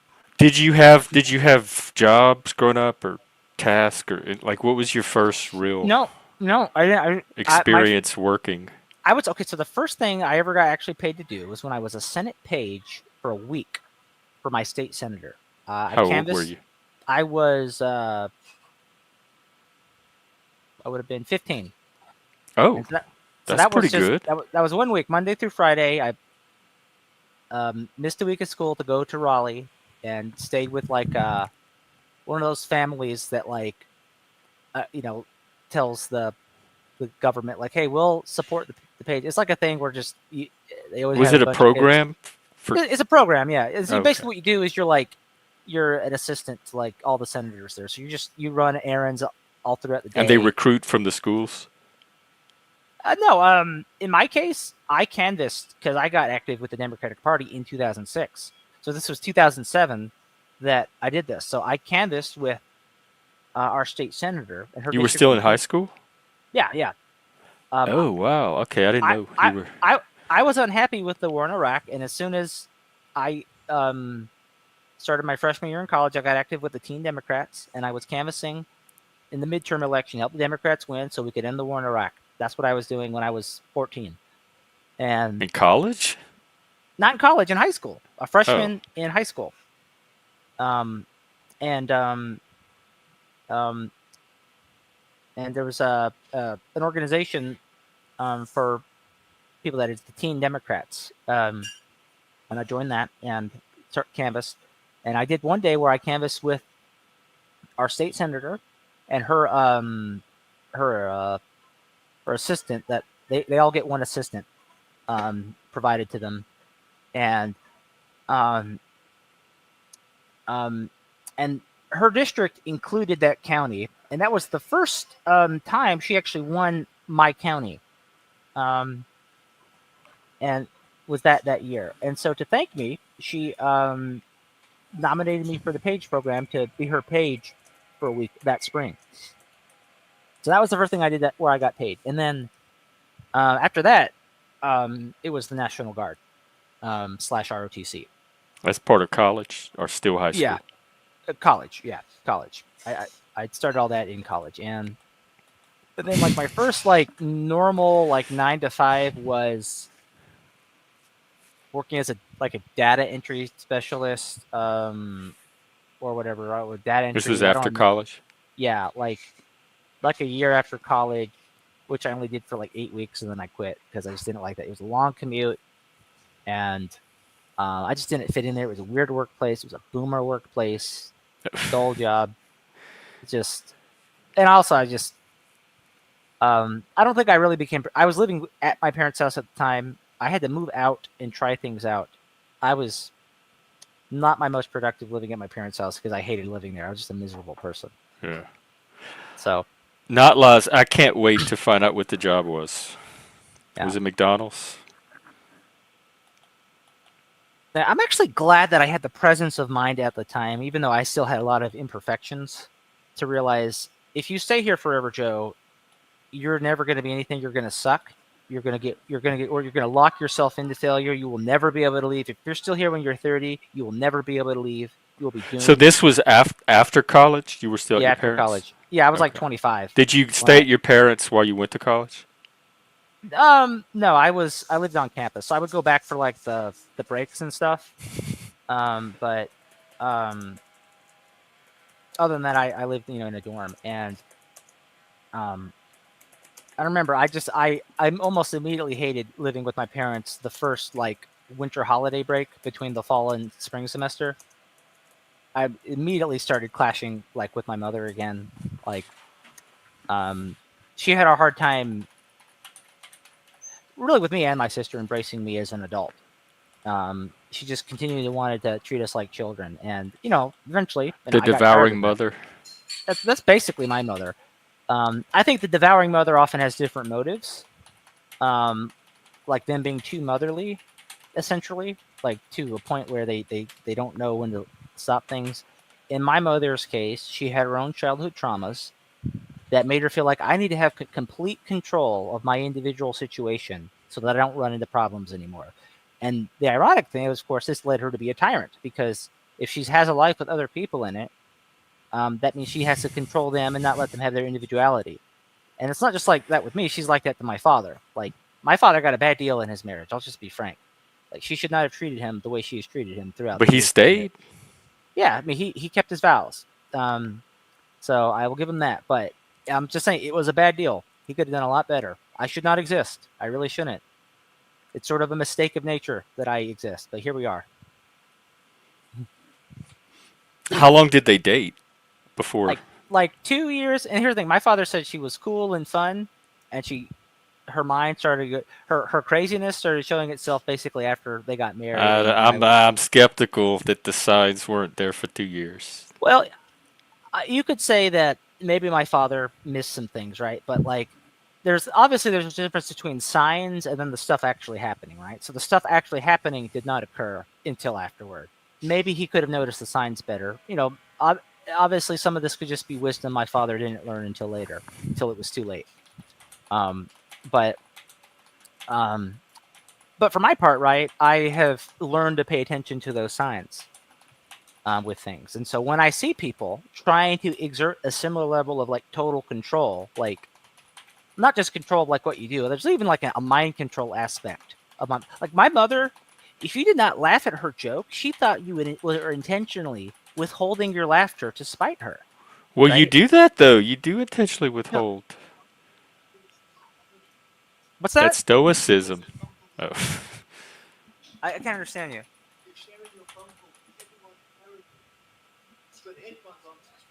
It's like you work at a Yeah, drive-through. yeah. It's a public place. What were they harassing you over? Oh. But anyway, so that was the thing, right? It's um, I noticed that in adult life, like who's trying to like be controlling, right, and like not respect individuality. And you were saying like the withholding laughter, right? You can withhold laughter like in the sense of like you cover your mouth, right? Yes, you're really trying to fight it. Maybe you're trying to, maybe it's You something you just need. legitimately didn't think her jokes were funny. Right, right. Like there's no laugh to withhold. You don't think it's funny, but she thinks that we don't think it's funny to spite her. No, it's just, and my father's very funny. That guy can whip out his anger, right? So he's funny all the time. She's never funny. She thinks it's an envy thing, right? And I'm just like, so it's like there's a mind control element to not just physical control. So yeah. Anyway, how much longer are we going, Jeff? Well, Dobez is here. We got at Oh, least okay. another half hour. Welcome, Dobez. In fact, I'm going to let the two of you talk while I go get a refill. Sure.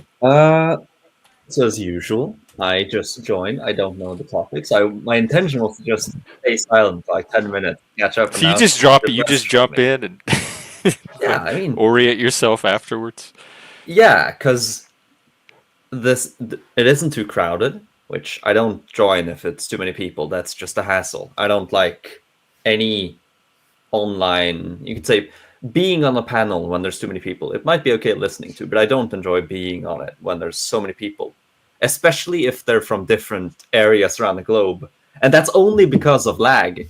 So Oh. because then there's a latency, and so it's much more difficult to coordinate when it's your turn to speak or when someone is just taking a breath to continue, or if they're finished.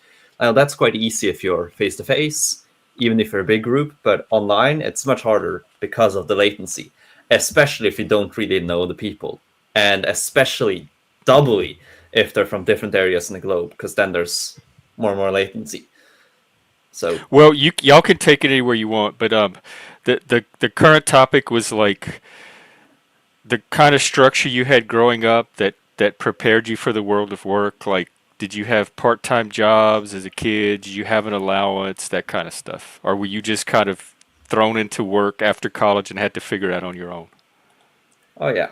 Well, I don't think I can give a full answer because I'm not finished. I'm still, not in the Well, like growing workplace. up though, like your high Yeah, school years or I earlier. had no allowance, no money, no, but also no work at home. It wasn't like I know my siblings. They began doing it now, but that's because they want money, and so they're gonna. Oh, I can clean the house subpar and get So paid, they and were so enterprising, entrepreneurial.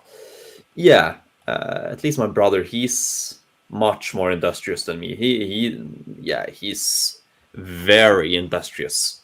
I am the complete opposite. I struggle getting anything done, but he is really good at that. He's really hardworking, so he'll probably earn more money than me in life. But I'm still better. As the older brother, I just have to affirm that I am the superior person. But Okay, no, I had that's on nothing record. like that when I was growing up. I also generally didn't buy much or use that much stuff. But I was also lucky in that a few things I used I got for free. So I inherited like my first computer. Well, my dad, he works at a private school. And so he gets a lot of free computers from work because they're upgrading like every 2 years, at least in the early days. And so every 2 years, you just get a new laptop. And so I did have that as a kid for free. But aside from that, I never really had a need for money. And the little money I wanted to spend, I got enough of from birthdays. So, in a sense, you could say the structure of my childhood and how my parents were about money taught me how to save, or taught me how I should save. Not that I actually did it, because if I only get money on my birthday and Christmas, then I have to actually be frugal throughout the year. Or I should have been frugal, not that I was. Which is, the general So trend of how, who I like, am. do you do any work at college? Do like a student job or something? Not currently. I might do it in the third year, because the second year I'm planning on doing an exchange, so I don't really want to work if I'm out of the country. If I don't, then I'll probably start thinking about getting a work. But I have had the job. I did have one last year. Not that I did much work, because I sort of accomplished my goal immediately. I just wanted a new computer, and so I worked just enough for that. And after that, my motivation was just gone, and so I Oh, was barely it at worked. Walmart? The Walmart. The what do you Yeah, call it? a Norwegian Walmart equivalent. Uh, Yeah. which is funny. It's a Swedish store, but it's biggest in Norway. I That's not important, but yeah, I worked there for like I had the job for a year, but Whoa, I was very sporadic with when I was working. it's a fancy It's computer. yeah, well, it only took like 10 days, 7 days, something like that of wages to get enough money for the computer. But and after that, like I had no motivation, and so I was very some months I didn't go to work at once, When it like at becomes a all. real job, you quit. When I have no need of it, I quit. And also, sort of I didn't enjoy it at all. And that's you could say that's spoiled of me, but I don't care. Yeah, I don't It, see it you wasn't like enjoyable. being fulfilled at Walmart long term. Yeah, no, it's You are not a person of Swedish Walmart. You don't strike me as. no. And the funny thing is though that like what most people complain about is the hard physical labor or the customers or everything. That was The fine. management, the coworkers. Yeah. And I think it was just a false socialization that you have to socialize and be a certain way that I didn't want to actually have to care about that. And I also didn't like this was more my fault, but I also in the beginning I didn't work long enough consecutively to build up actual experience and knowledge so I could be fully independent at work and just do the manual labor. I Because of my laziness, I didn't. After I got enough money for a PC, like my rate of work just dropped down, and so I always forgot like where things were or like what was the exact procedure, and so I was always forced to come back to the other coworkers instead of actually Oh, becoming more so you didn't independent. have that It's independence. yeah, that's my own fault. Like Yeah. that is my own fault. That's none of their fault. So, but the fact that I didn't want to come back, always ask and always ask. That's sort of more about the whole workplace culture. And also, the store is fucking big. The store is massive, so it's not as if it's just a tiny little store that's difficult to remember. It's massive, but yeah. So there is some nuance. It's not just the coworkers being bad, and they weren't actually bad. They're just not my type of person or people.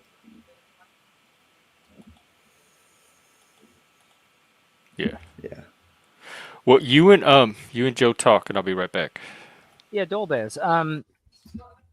What's my question? My question is, are you at a point now where you realize, as an adult, there are some things that you can do now, and you're like, you know what, I could have started doing this as a kid, and it wouldn't have been so bad. Have you ever like looked back at some things like that? Spending money primarily. I can actually buy stuff. Like Mhm.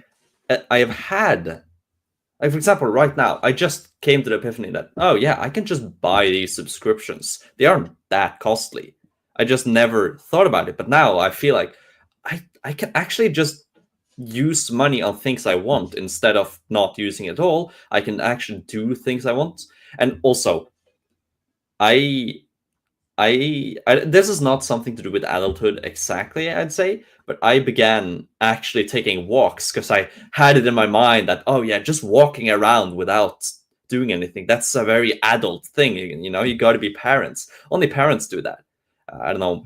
At least it's big in Germanic culture. You know, just taking a walk. Parents doing that in nature and hiking and stuff. So in my mind, that was always such an adult thing. And so when I became 18, I just began doing it, and I'm like, why didn't I do this sooner? Just guaranteed an hour a day of Mhm. thinking. Like, why didn't I do that sooner? That's one example of a thing that's traditionally an adult activity that I now realized I should have done earlier.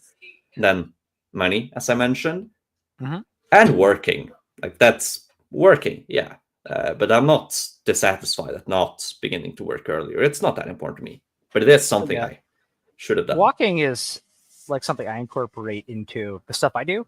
So, like I could drive to the grocery store, make it like Yeah. a 5-minute trip. I walk there, and I bring my backpack, and I just get enough groceries at least to fit in my backpack, and then I go back home. And then while I'm walking, I can listen to a podcast, maybe listen to an earnings call for a stock I'm looking at.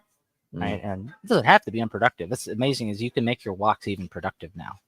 Oh yeah. But even if they're not productive, right, that's something you're just walking. You're stretching your legs. You're not being lazy. You can actually lose a couple pounds just walking. Also, in reference to Germanic culture, wasn't Odin known to like just go on walks basically, and sometimes run into Yeah. people?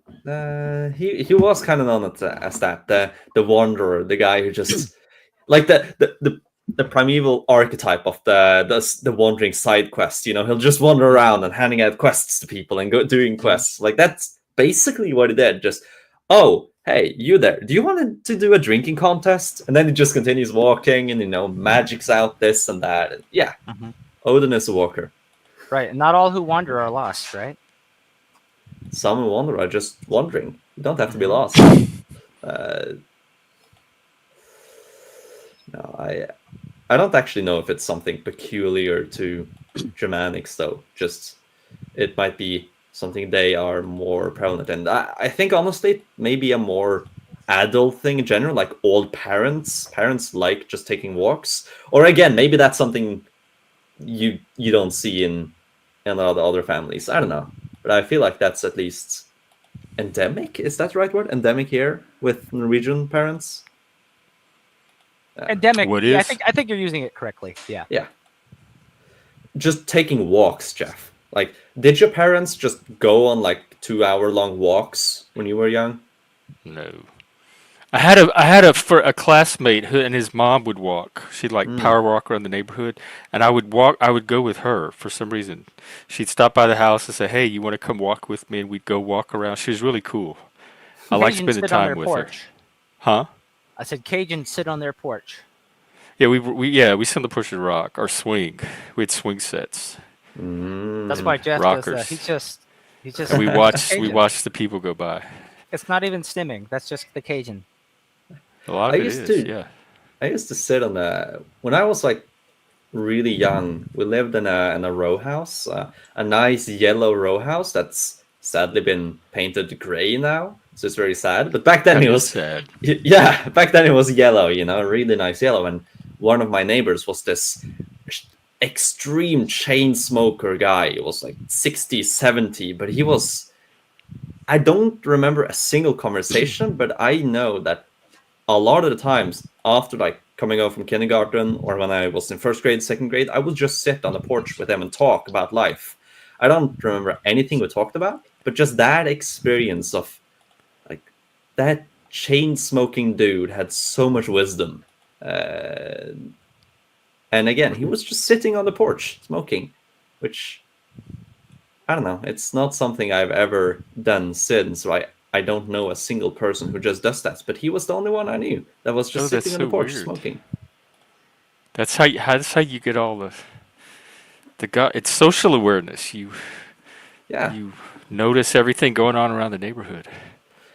There's a lot of people sitting by the kitchen, though. You sit by the kitchen table looking out the window. That's sort of the same. Mm. I think it See, y'all also do it might from be. inside. We do it Yeah. like out where we could get like the panoramic view, and y'all do it from.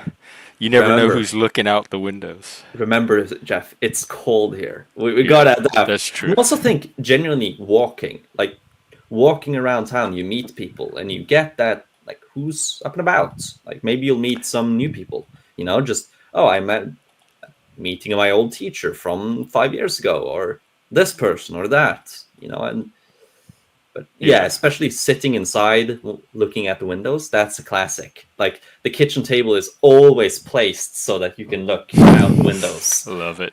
Like I've actually legit never seen a single kitchen table not by the windows, or placed in such a way that you can look easily out the windows. So like on our kitchen table, from one side you can look back at like the backyard and one street, and then on the other side you look out on the main street with the roads. Like you always have.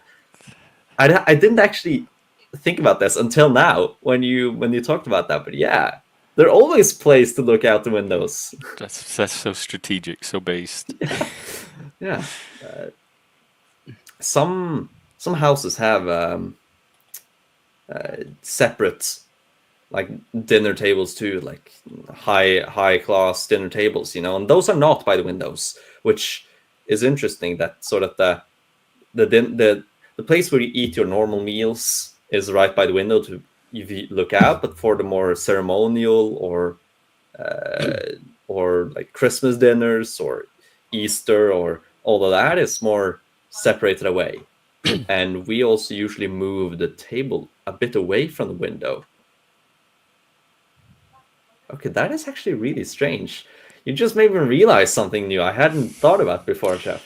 Wow. See, So, what do you call that, Joe? It's not exactly problem solving, but we did some. There's something that we just did. We tried to do problem solving with Dolbez before. It was about writing and making money doing that. And I was like, "Yeah, Dolbez, just try writing something for commission and experience the pleasure of actually getting paid for your work sometime." I don't know if you ever followed up on that, but No. no, I Too didn't think busy. so. But Exactly. yeah, unless he has a new problem, I don't know what else to tell him. Here in Seattle, it's the weirdest thing.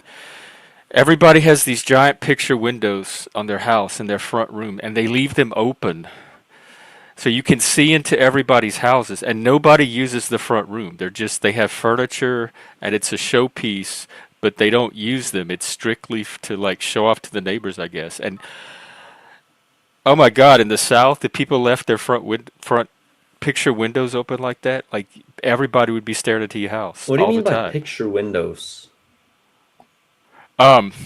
Big giant window panes with no, like, I don't know, it's just a pane of glass. Mm. They don't And those are have. usually showing in the living room, or like which Yeah, so rooms they like usually. if you walk down a street, all of these houses will have these huge front rooms with these open panes of glass looking into their house. You could see everything in the house. Mm. And they don't close the curtains, they don't close the blinds, they just leave it all open. And nobody, and so you can go and look into everybody's house. You can go on Google Maps and see it. You can look into everybody's homes and see their furniture and see how they live and everything. That was so weird to me coming here because in the South, everybody would be like at your front window looking in your house all the time if you left your windows open like that. But here, It's it's I don't know what it's a cultural thing. I think it's partly like to show off to the neighbors, and I think it's partly like to be transparent, like you have nothing to hide, so you leave your windows open and makes people trust you. it's opposite here actually. Now that I think about it, like I'm going through all the house layouts of all the houses I've been to, and all the biggest windows or the walls with the most windows are always away from the main road and like into the backyard where the least amount of people can look in. Like Oh, it's exact opposite. no, here it's all on the street. It's it Why was the would you want to weirdest see the thing. street when you can see like your own garden? Uh, well, I see both, but I think it's interesting, and it sort of shows how actually introverted Norwegians are, even though of course there's extroverted Norwegians, but our very architecture is made to like be a bit reclusive from the rest of society, closed off, and our big windows are not there. Like, is there actually? Yeah, no. Unless unless the kitchen is directly like on the side of the road, you don't have any major windows to the main street. Like, unless it's the kitchen, you don't have any main windows to the main street. Oh, Because yeah, yeah, yeah.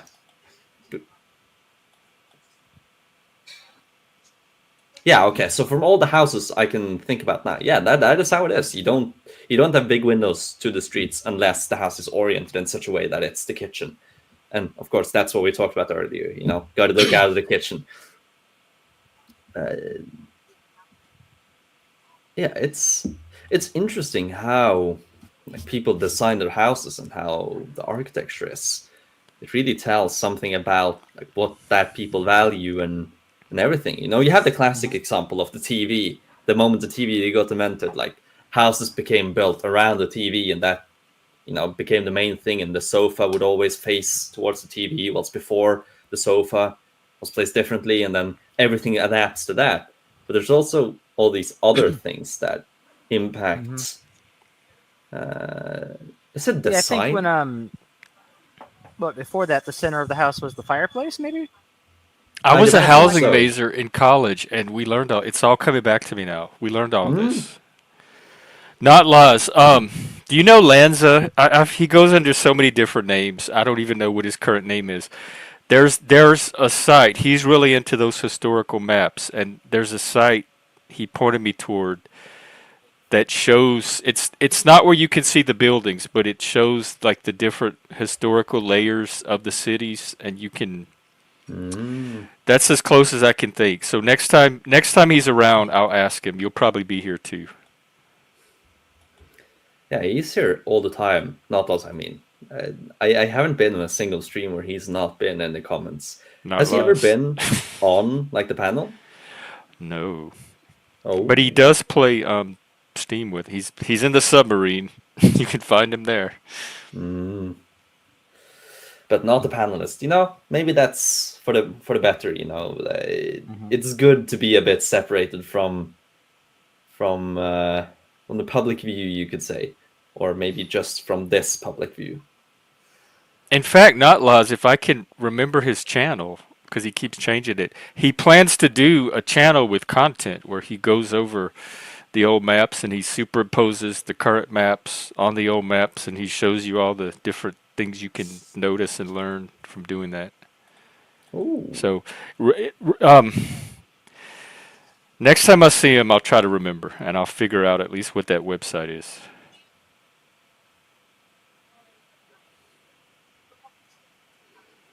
Wait, so what did you say earlier about what you took in college and you began remembering? Jeff. Who, me? Yes.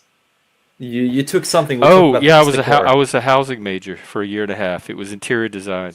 And we had Why? to learn all about housing and the history of housing and how the different houses are designed. And I remember that kind of stuff, like why the kitchen table, like in some homes, the kitchen's the center of a home in some cultures, and they design the kitchen a certain way to accommodate a large table or like an island in the center, and the TV being the center of the family life, and the fireplace, and where you put it in relation to the fireplace, all that kind of stuff. It's all coming back. Why? I just remember that I had studied it Why did you study that? That's a really because I interesting was going to choice. do interior design, and that was the department that it was the home economics department.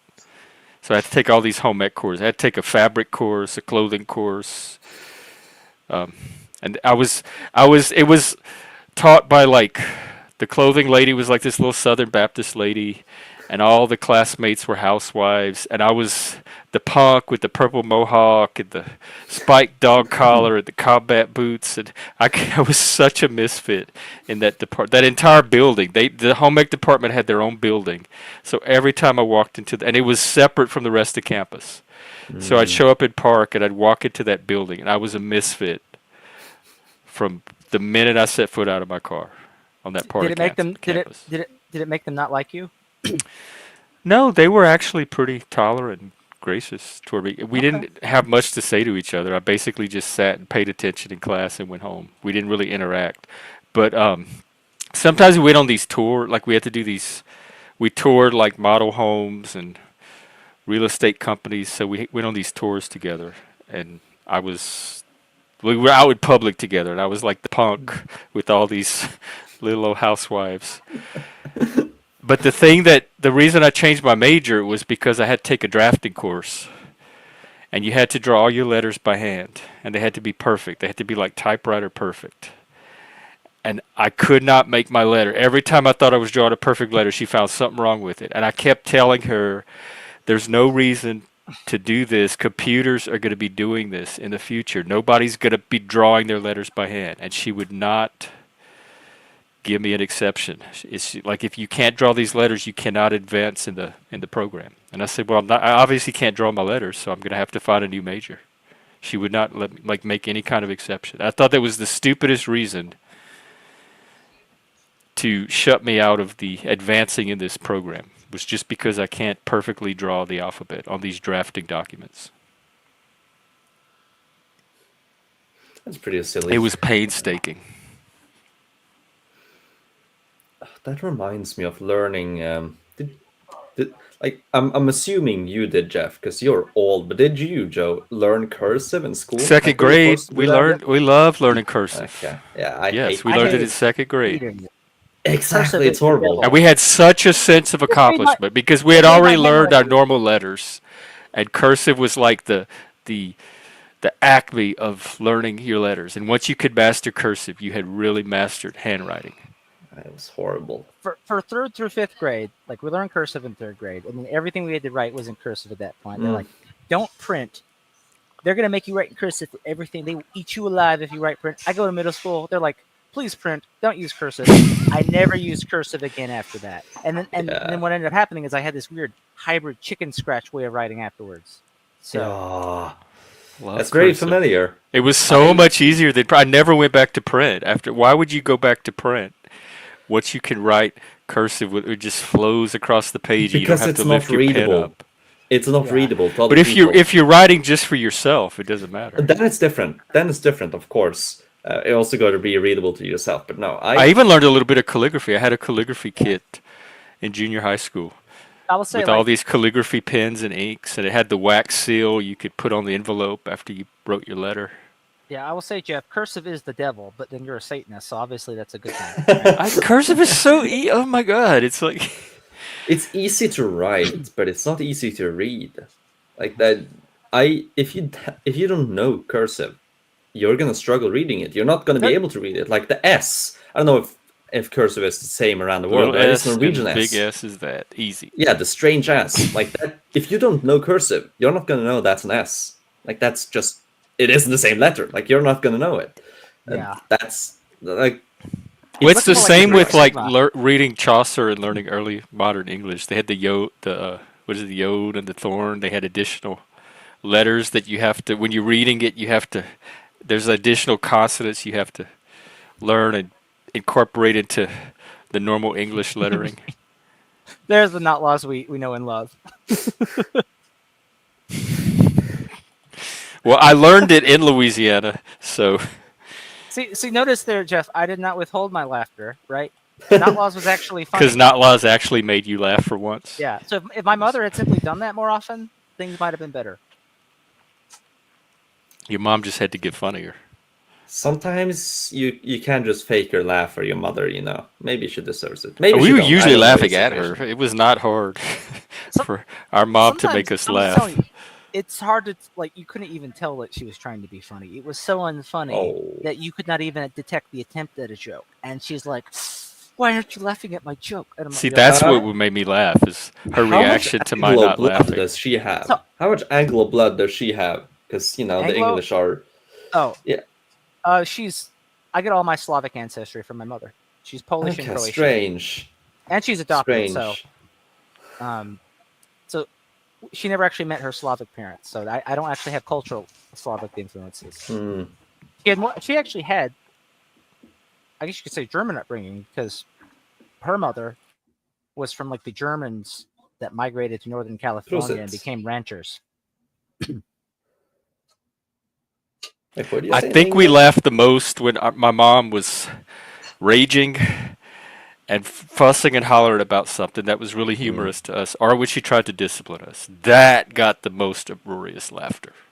When she pretended to get the belt or that she was going to spank, for some reason that made us laugh. Of course, not even my mom. I remember getting spanked by the principal in the second grade with the paddle with the holes in it. And we laughed.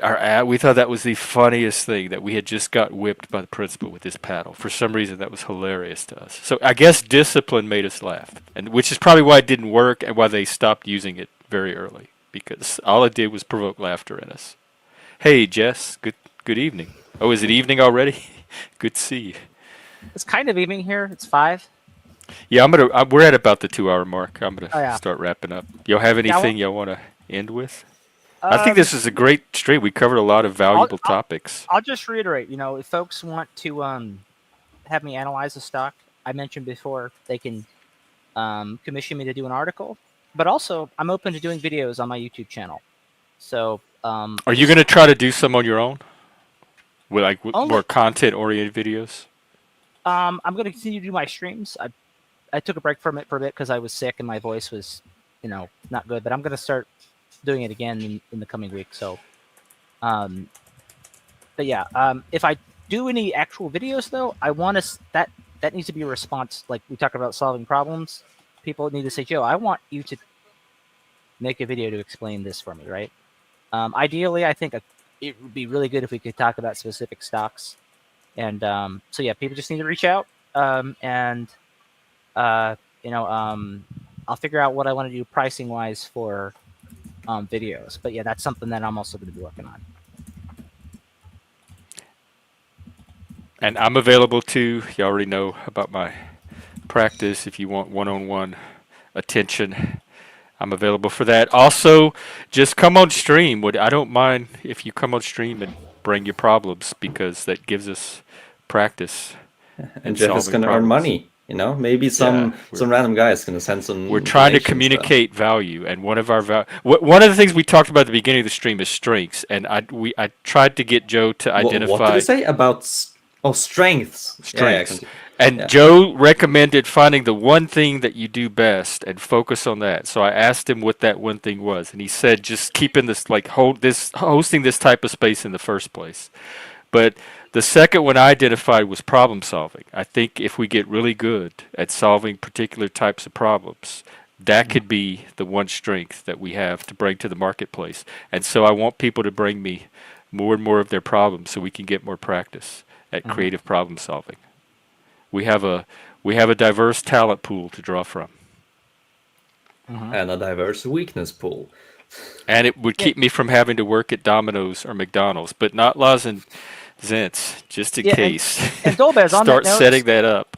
On that note, since the Nexus was meant to be this community of people bringing to the table whatever their skill is, like if you want to develop yourself as a writer, if there's anyone, in this slice of the panelverse that watches Jeff, you can offer your writing skills to folks, right? You don't just have to look at the online postings. If someone messaged you and said, "Hey, Dolbez, I'll pay $100 to write this, that, or the other for me," it needs to be like, I don't know, 10 pages. I mean, would you at least try it out? $100 for 10 pages? That's a steal, right? Like on my side. Yeah. I don't know what it could be. It's a test. This is all experimental until it turns into something. Like, because they might be like, I'm bad at writing, and they're like, and I don't think AI can write this well. I want a person to do it, or whatever the nature of it is, right? Like that's something you could do, right? You could. And I bring the lawyer chick example just because she has a very clearly defined skill, right? If she got involved in this, she could answer legal questions or at least provide the legal half of something, right? Because almost everything has a legal half to it. But right, like people can bring their individual skills. I'm not gonna necessarily typecast you as a writer, Dolbez, but like he's trying to pimp you out as a writer, right? But as people come on, like why not, right? Like if you can get money out of it, I mean, why not get some extra money? Why not at least have an example you can point to if you want to like chase bigger writing opportunities? Say, hey, I did this writing project for pay. This is what they got out of it. They were very happy with the result. Read it if you want. See how good I am, right? Develop a portfolio of accomplishments. Yeah. Also, and we did this during COVID in our Zooms. I have a ton of writing practice exercises, and we can do streams where we give a writing prompt, write for 5 minutes, and then share our writing. I think that's a way to generate content and conversation too, and sharpen people's writing skills. Okay, Dolbez, you have anything you want to leave us with? Do I? No. Nothing that will not start a new hour-long topic. I was about to say. I was just thinking that too. Maybe we should end it here. Well, have a good night in Norway. Yeah, it's 11 a.m. So. It's 11 a.m. No, not a.m. p.m. PM. I mean, yeah. Yep. Well, get some rest, I guess, or have a good rest of your night. Joe, have a good rest of your day. And if I don't do a chat tonight, which I may not, it's kind of the weekend. I'll be out tomorrow doing another regular stream, 3 p.m. Eastern, 12 p.m. Pacific. So I'll see everyone then. Sure thing. All right. Okay. Also, actually, before Jeff, you should start saying your times in like Greenwich time too. In British time, because that's the standard most Europeans think about. Like I know. But then we'll get all the drunk Brits over here. I don't. Well, don't you want more listeners? Listeners, yes. Drunk panelists, no. Well, okay. Consider this. Like I know my time zone because I know I'm +1 from the British time zone. Like that is the standard.